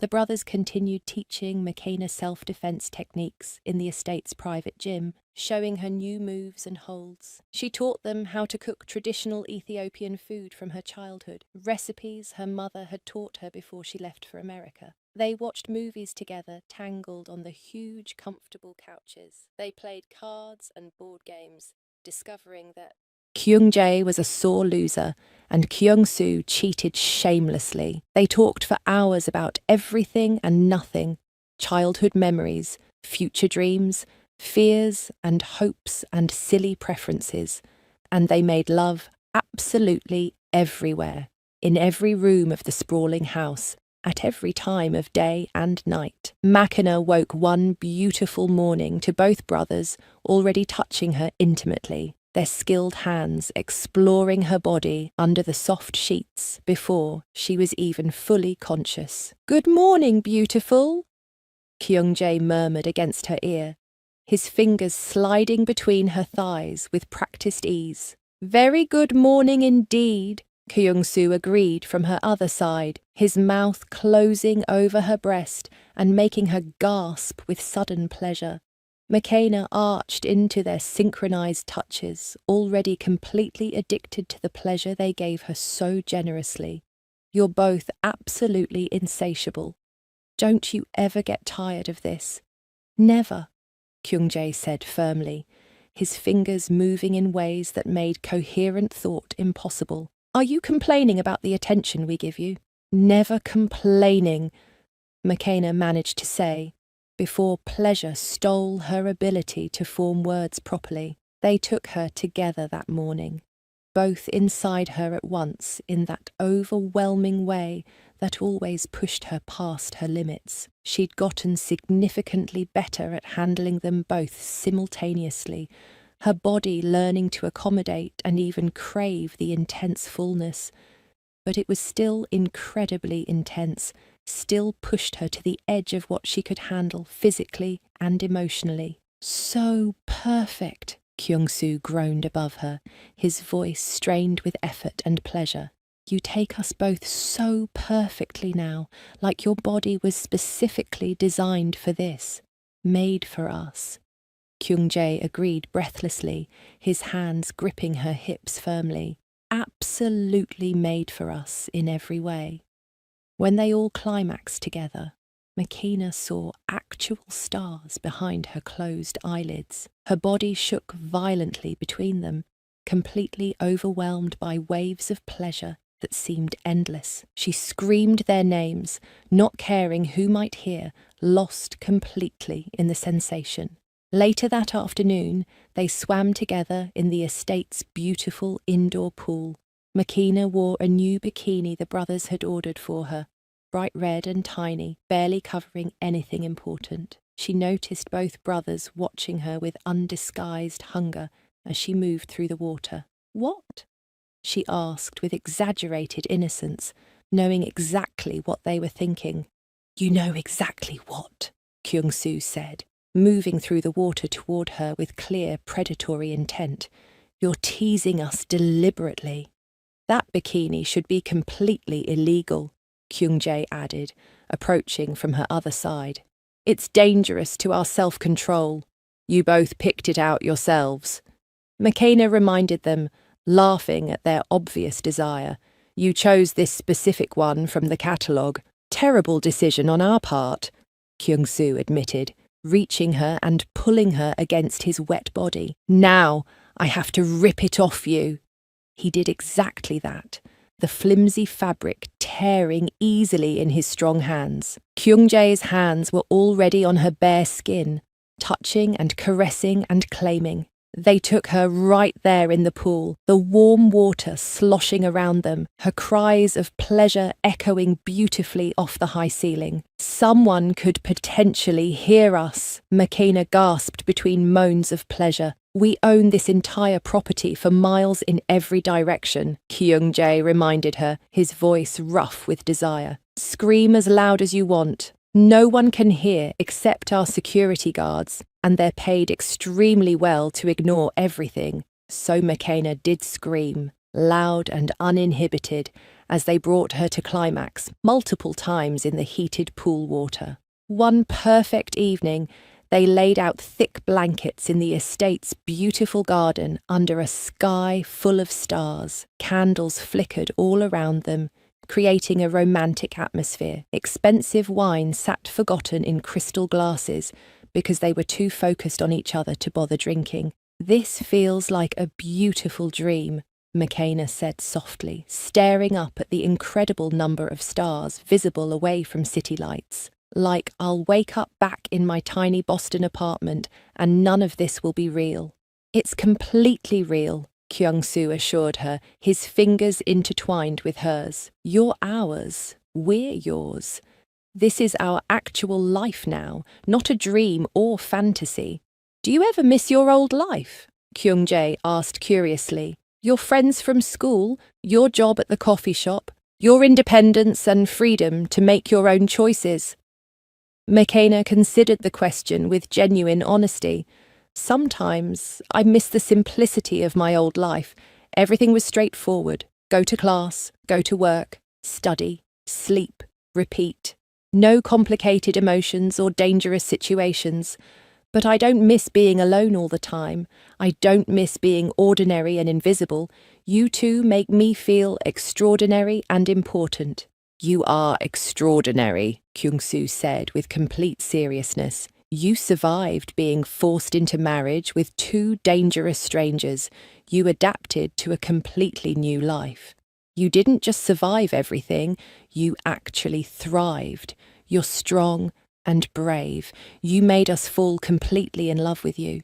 I fell in love with you both too," McKenna admitted, her voice thick with emotion. "I tried so hard not to let it happen.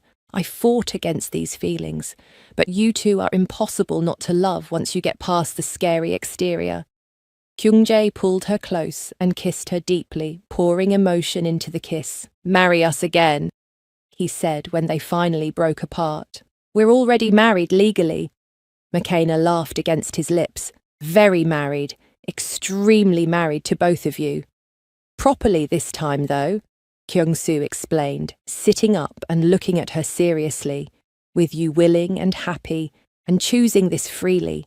Not forced by threats or debt. We want to hear you say wedding vows while actually meaning them completely. We want you to choose us because you want us, not because you have to." Tears filled McKenna's eyes at the unexpected sweetness of the request. "Yes," she said immediately. "Yes, I'll marry you both again. For real this time. With my whole heart." They made love under the blanket of stars that night, slow and tender and full of whispered promises for the future. Every touch felt like a vow. Every kiss felt like a commitment. McKenna had never felt more loved or cherished in her entire life. Afterward, wrapped in warm blankets with both brothers holding her close under the vast night sky, McKenna voiced something she'd been thinking about for days. "I want this forever. I want to grow old with both of you. I want to have your children someday. I want to build a real life together beyond just surviving." "Children?" Kyung-soo's voice held surprise and unmistakable hope. "You actually want to have our babies? Is that crazy to think about?" McKenna asked nervously. "Is it too soon?" "No," Kyung-jae said firmly and quickly. "It's not crazy at all. It's absolutely perfect. We want that too. We want everything with you." "Really?" McKenna sat up slightly, looking between them in the candlelight. "You actually want kids? I thought maybe that wouldn't fit with your dangerous lifestyle." "We're leaving that dangerous lifestyle behind," Kyung-soo reminded her. "We meant what we said about stepping back from the worst parts of our organization. We want a normal life, a family, children, growing old together, all of it.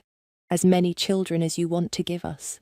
Joy flooded through McKenna's entire being, warm and overwhelming. This forced arrangement that started with threats and fear had somehow transformed into something genuinely beautiful. Something real and lasting and worth fighting for. But happiness never lasted long in their complicated world. The next morning, Kyung-soo received a phone call that made his face go completely pale. He listened silently for several minutes, his expression growing darker with each passing second. "What is it?" Makina asked when he finally hung up, fear returning immediately. "What's wrong now?"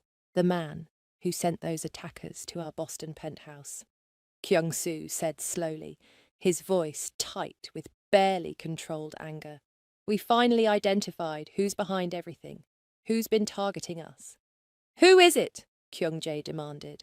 "Someone we trusted completely," Kyung-soo said, his hands clenching into fists. "Someone inside our own organization who we considered family.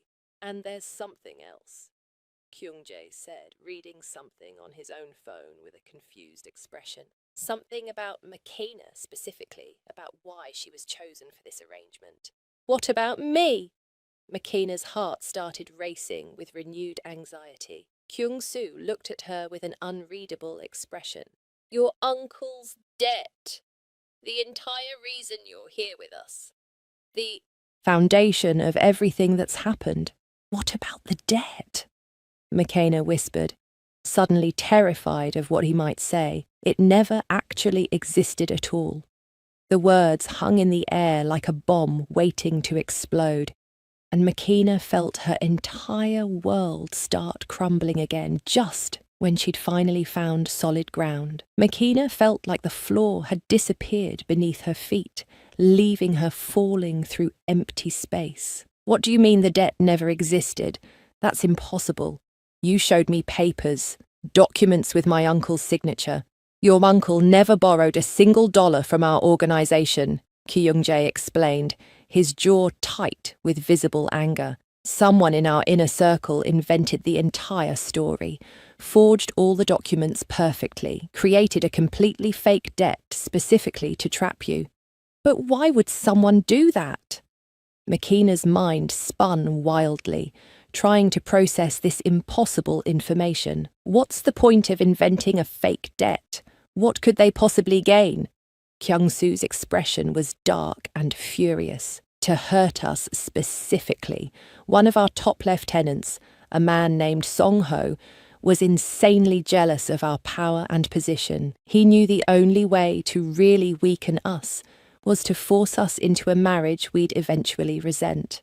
He thought making us share a wife would create conflict between us. He thought we'd grow to hate you for coming between us, hate each other for wanting you, and eventually our partnership would fall apart completely.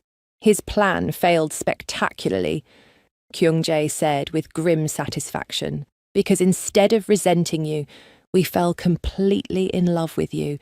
Instead of driving us apart, you brought us closer together than ever." Makina's hands shook uncontrollably. "So I was forced to marry you for absolutely nothing. My family was never actually in danger.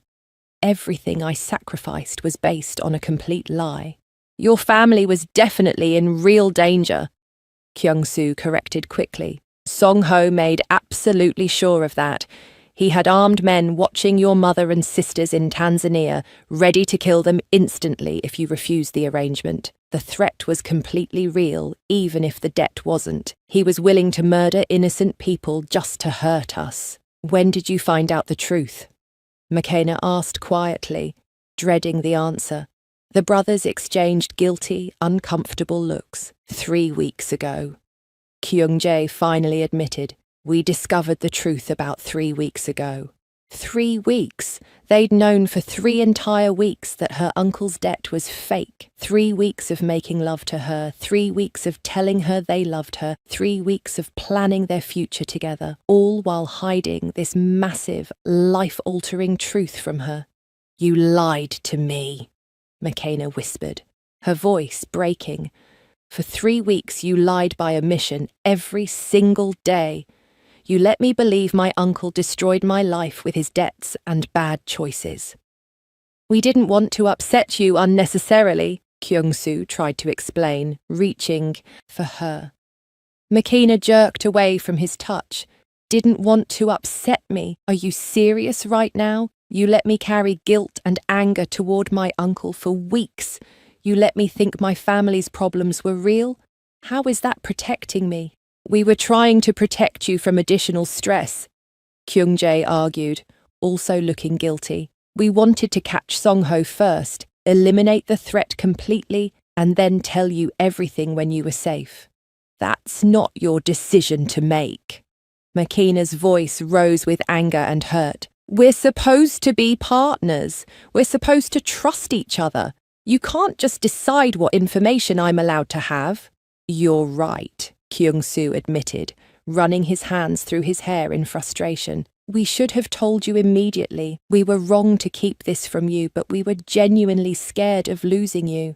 Well, congratulations, you caught the traitor, Makina said bitterly, tears streaming down her face.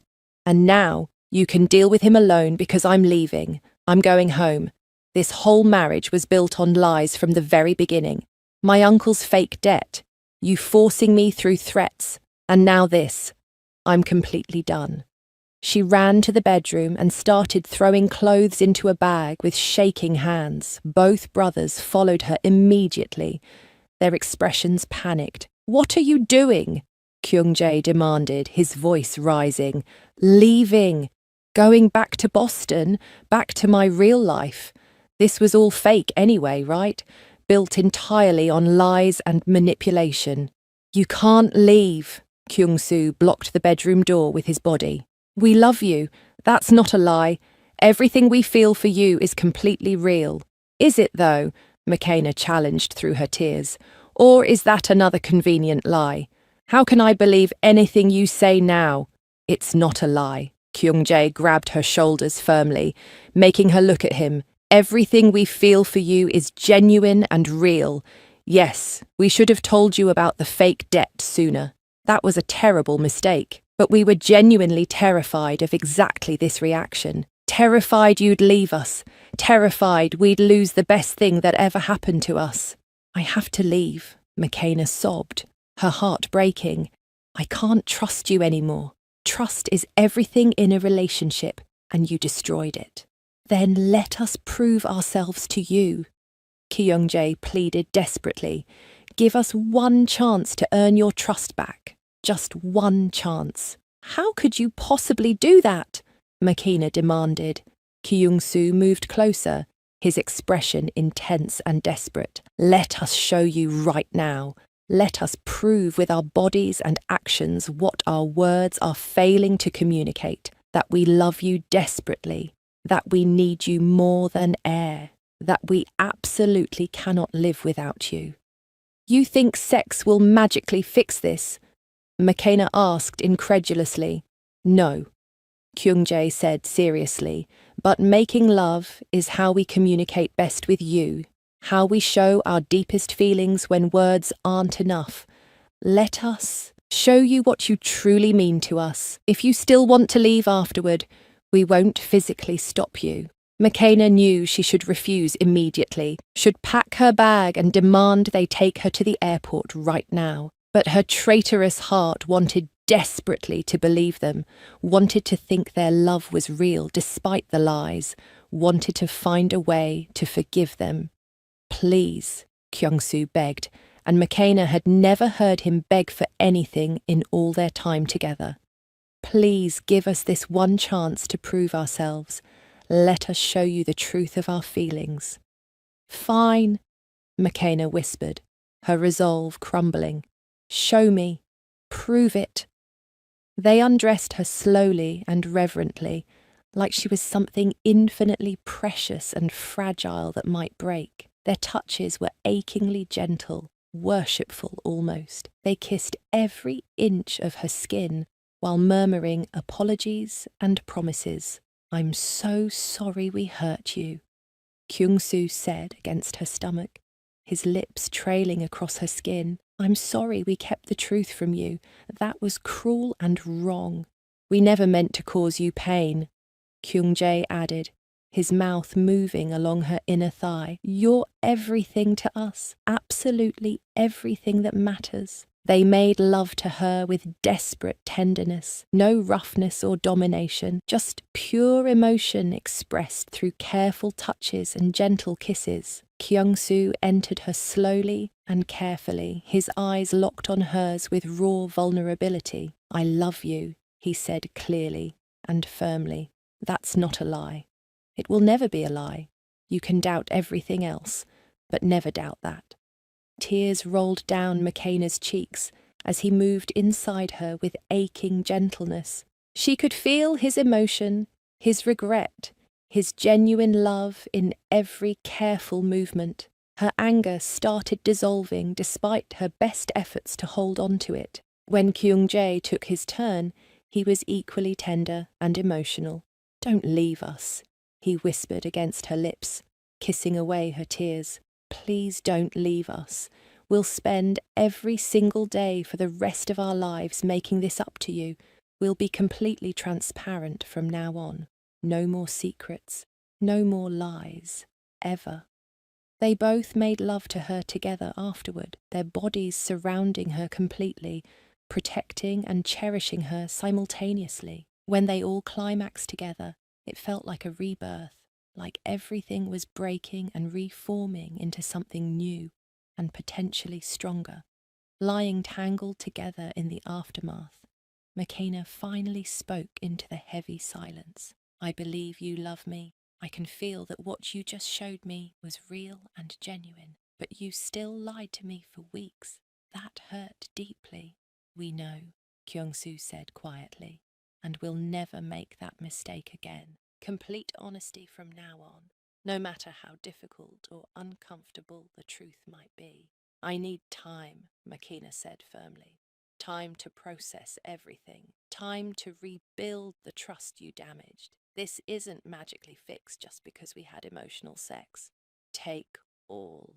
"The time you need," Kyung-jae agreed immediately. "We're not going anywhere. We'll wait as long as it takes for you to trust us fully again. And I'm helping deal with Song-ho personally," McKenna added, with unexpected steel in her voice. "He targeted me specifically. He threatened my family. He manipulated all of us. I deserve to be part of handling him." Both brothers looked surprised, but also proud. "Okay," Kyung-soo agreed after a moment. "We deal with him together as a united front, as true partners." McKenna nodded slowly. She wasn't leaving after all. Despite everything, despite the lies and pain, she loved these two complicated, flawed, dangerous men, and love was worth fighting for, even when it hurt. Especially when it hurt. But they had work to do, rebuilding trust, hunting down a traitor, and proving their relationship could survive anything. The road ahead wouldn't be easy, but maybe nothing worth having ever was. Song-ho thought he was incredibly clever, hiding in an abandoned warehouse in Baltimore's industrial district. He thought the twins would never find him in such an obvious, almost cliché location. He was completely wrong about that, and many other things. McKenna stood between Kyung-soo and Kyung-jae, dressed entirely in black tactical clothing they'd provided. She wore a bulletproof vest that felt heavy and uncomfortable. A gun rested in a holster at her hip.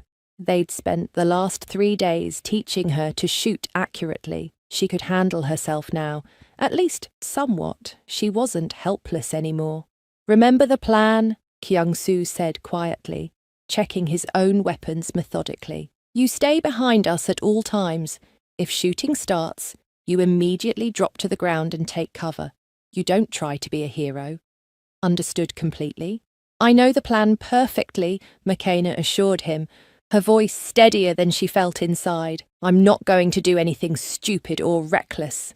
They entered the warehouse with 20 heavily armed men backing them up. The twins' security team spread out professionally, covering all exits and potential hiding spots. Song-ho stood in the centre of the cavernous space with about 10 of his own men, all armed. He was smiling arrogantly, like he'd already won some game nobody else knew they were playing. "The famous twins and their unexpected wife," Song-ho sneered, his voice dripping with contempt. "How touching that you brought her to watch. Does she know what kind of monsters she married? You forged documents and created elaborate lies," Kyung-jae said coldly, his voice like ice. "You invented a completely fake debt.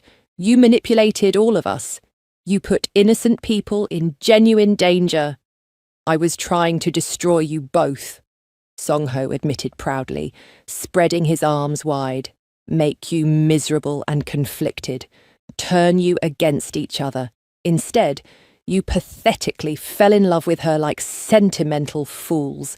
It's absolutely disgusting to watch." "You're just jealous," Makina spoke up suddenly, surprising everyone, including herself. "You're angry and bitter that they have each other and they have me. You're alone and miserable, so you wanted everyone else to suffer too." Song-ho's face twisted with pure rage at her words. "Shut your mouth, girl. You know absolutely nothing about anything." "I know enough," Makina continued bravely, her heart pounding but her voice steady. "I know you tried to ruin our lives because yours is empty and meaningless. I know you failed completely.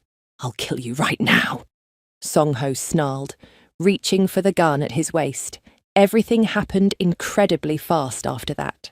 Kyung-soo and Kyung-jae moved instantly with trained precision, firing their weapons.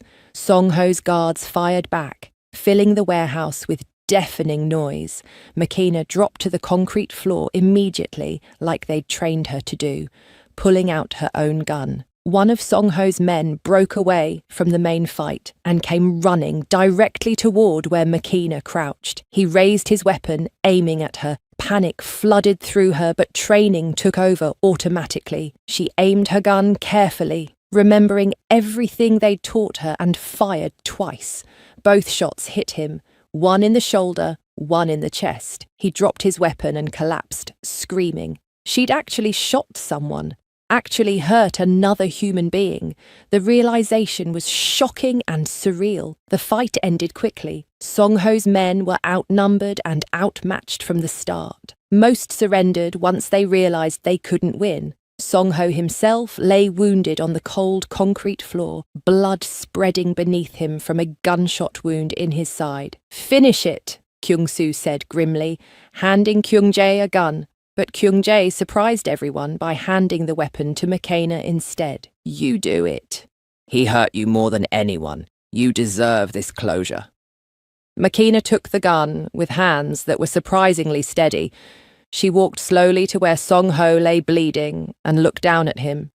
He looked pathetic now, not dangerous or threatening, just a sad, angry man who'd destroyed lives out of jealousy and bitterness. "You tried to destroy my life completely," Makina said calmly, her voice not shaking at all. "You threatened my innocent family. You made me think I had no choices. You manipulated everyone around you, but you failed at everything you tried to accomplish because I found genuine love in the middle of your cruel scheme. I found real happiness, and you'll die knowing you failed completely." She pulled the trigger without hesitation. The gunshot echoed through the warehouse, final and definitive. Song-ho's eyes went blank, and he stopped moving entirely. The drive back to Virginia was silent for a long time. Makina sat between both brothers, processing what she'd done. She'd killed someone today, actually ended another human life with her own hands. The weight of that action settled over her like a heavy blanket. "Are you okay?" Kyung-jae finally asked gently, breaking the silence. "I don't know," Makina admitted honestly. "I thought I'd feel guilty or horrified, but I just feel relieved. He can't hurt us anymore. He can't threaten my family. It's finally over." "That's a completely normal reaction," Kyung-soo assured her. "You protected your family and yourself. That's nothing to feel guilty about. You did what was necessary." Back at the estate, the adrenaline from the confrontation transformed into something else entirely, something desperate and primal. They barely made it inside the front door before hands were tearing at clothes urgently. "I need you both right now," McKenna gasped, her body already responding. "I need to feel alive and safe." "We need you too," Kyung-soo growled, pressing her against the wall in the entrance hall. "We need to feel you and know you're safe." They didn't make it to the bedroom. Kyung-soo took her right there against the wall, fast and hard and urgent. His hands gripped her hips firmly as he moved inside her with almost desperate intensity. "You were so brave today," Kyung-jae murmured against her neck, his hands touching her everywhere he could reach. "So strong and perfect, our incredible wife." When they finally made it upstairs to their bedroom, they loved her for hours, sometimes gentle, sometimes rough, always intensely emotional. It was a celebration of survival and a confirmation that they were all safe. Every touch was a promise. Every kiss was gratitude. "I love you both so much." McKenna told them between passionate kisses. "Even when you frustrate me, even when you lie to me, I love you completely." "We love you too," Kyung-soo said, his voice raw with emotion.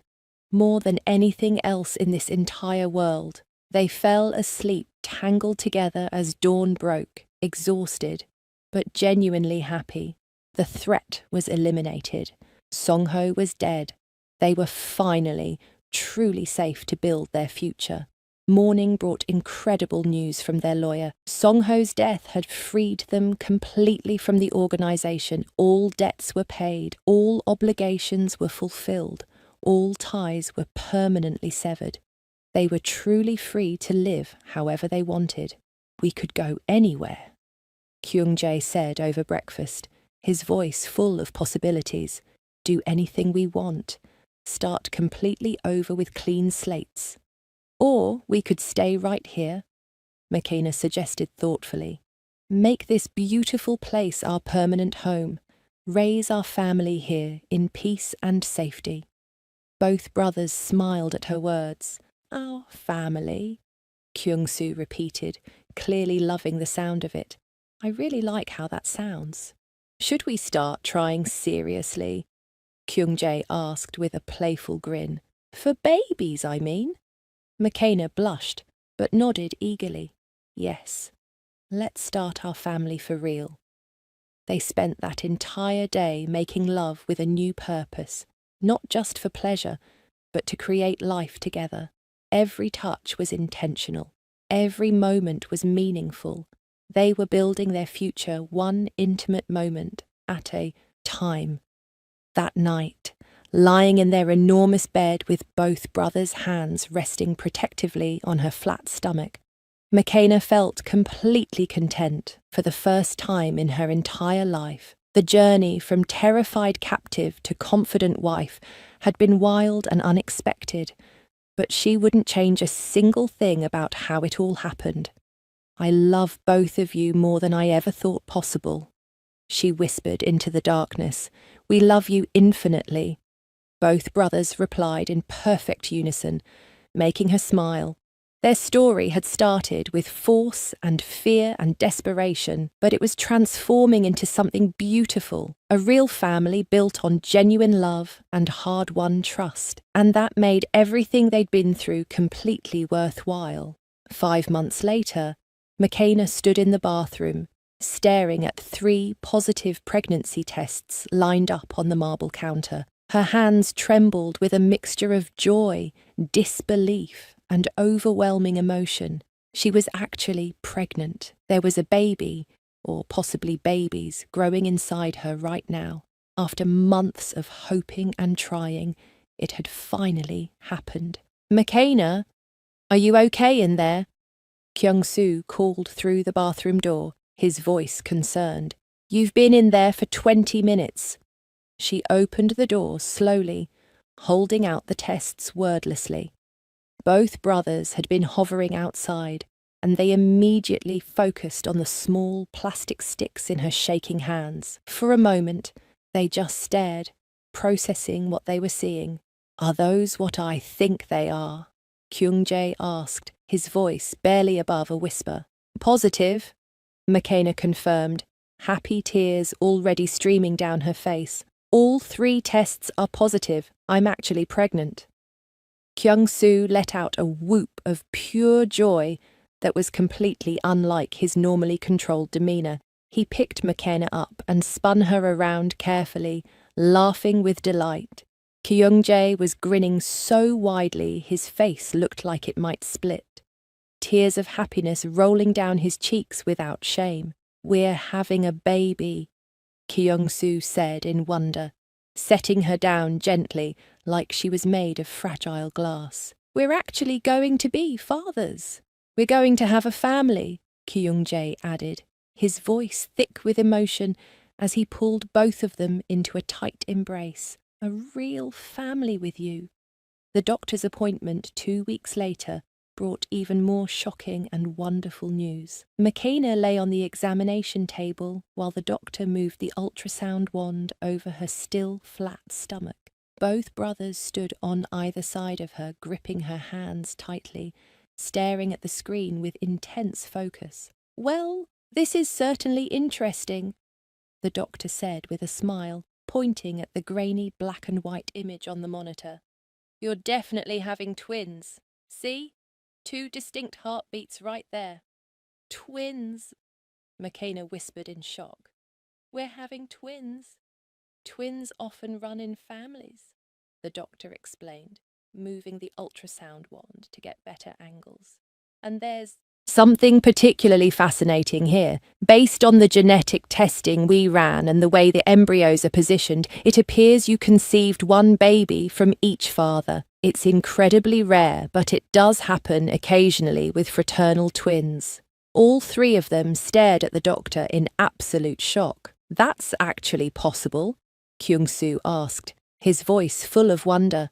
Rare, but definitely possible, the doctor confirmed professionally. Congratulations to all 3 of you. You're having fraternal twins, 1 from each biological father. The drive home was filled with amazed, joyful laughter and constant exclamations of disbelief. 1 from each of us, Kyung-jae kept repeating, shaking his head in wonder. That's absolutely perfect. More perfect than we could have ever planned. Our family is growing, Kyung-soo said, his hand resting protectively on McKenna's stomach, even though she wasn't showing yet. 2 babies. Our babies. As McKenna's pregnancy progressed over the following months, both brothers became hilariously overprotective in ways that were both annoying and endearing. They wouldn't let her lift anything heavier than a book. They monitored everything she ate obsessively, making sure she got proper nutrition. They read every pregnancy book and article they could find, becoming experts on fetal development. They attended every single doctor's appointment, asking hundreds of questions and taking detailed notes. I'm pregnant, not dying or made of glass. McKenna laughed one day when Kyung-soo tried to carry her up the stairs for the 3rd time that week. You're carrying our children, he replied with complete seriousness, his arms secure around her. Our precious babies. You absolutely deserve to be treated like the queen you are. They were still intimate regularly, but everything changed to accommodate her growing body and changing needs. The brothers were incredibly careful and gentle now, making love in positions that didn't put any pressure on her expanding belly. Both of them seemed absolutely fascinated by the changes happening to her body. You're even more beautiful pregnant, Kyung-jae said one evening, his hand tracing the curve of her round stomach with reverent touches. Absolutely glowing and gorgeous. I feel huge and awkward, McKenna complained, looking at her reflection in the mirror with mixed feelings. Nothing fits properly anymore. You're perfect, Kyung-soo corrected firmly, coming to stand behind her and wrapping his arms around her carefully. You're growing our babies and creating our family. That makes you the most beautiful woman in the entire world. 6 months into her pregnancy, they had a small, intimate wedding ceremony in the estate's beautiful garden. This time, Makina said her vows willingly, joyfully, with her whole heart fully invested. She wore a flowing white dress, specially designed to accommodate her pregnant belly. Both brothers wore matching suits and looked impossibly handsome. "I love you both with everything I am," Makina said, tears streaming down her face as she spoke her vows. "You started as strangers who forced me into marriage through threats and fear, but you became my everything, my protectors, my lovers, my best friends, my partners, my husbands. I choose you both freely and completely, with no reservations, for the rest of my life and beyond. We love you beyond measure," both brothers said together, their voices perfectly synchronized. "We promise to protect you, cherish you, honor you, and love you until our very last breath. You and our children are our entire world. Everything we do, everything we are, is for this family we're building together." They celebrated with gentle, careful intimacy that night, both brothers touching her swollen belly reverently while making love to her with infinite tenderness. Every touch was worship. Every kiss was devotion.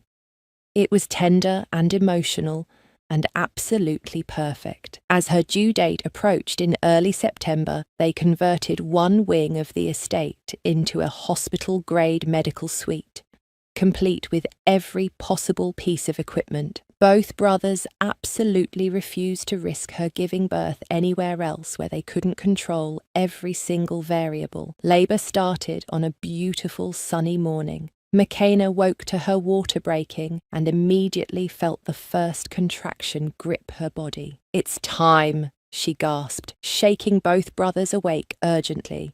"The babies are coming." What followed were 8 of the longest, most intense hours of Makina's life. The pain was incredible, overwhelming, unlike anything she'd ever experienced. But both brothers stayed by her side through every single moment, never leaving, never wavering. "You can absolutely do this," Kyung-soo encouraged, wiping sweat from her forehead gently. "You're the strongest person we've ever known." "We're right here," Kyung-jae added, letting her grip his hand hard enough to hurt. "We're not going anywhere. We'll get through this together." Finally, after 8 exhausting hours, 2 babies entered the world. First a boy, then 20 minutes later, a girl. Both were healthy and perfect, with strong lungs that they demonstrated immediately with loud, indignant cries. The boy had Kyung-soo's features clearly visible, even as a newborn. The girl looked unmistakably like Kyung-jae. Both had inherited Makina's beautiful dark skin tone. "They're absolutely perfect," Makina sobbed with exhaustion and overwhelming love, holding both babies against her chest. "Our babies are perfect."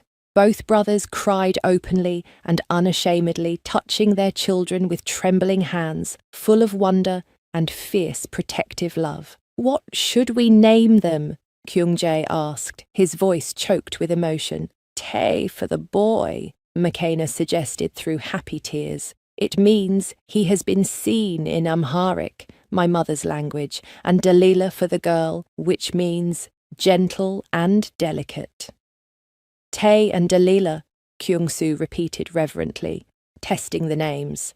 "Absolutely perfect names for our perfect children." The first weeks of parenthood were simultaneously exhausting and the most amazing experience of all their lives. Both brothers helped with absolutely everything: diaper changes at all hours, midnight feedings, rocking fussy babies back to sleep. Everything.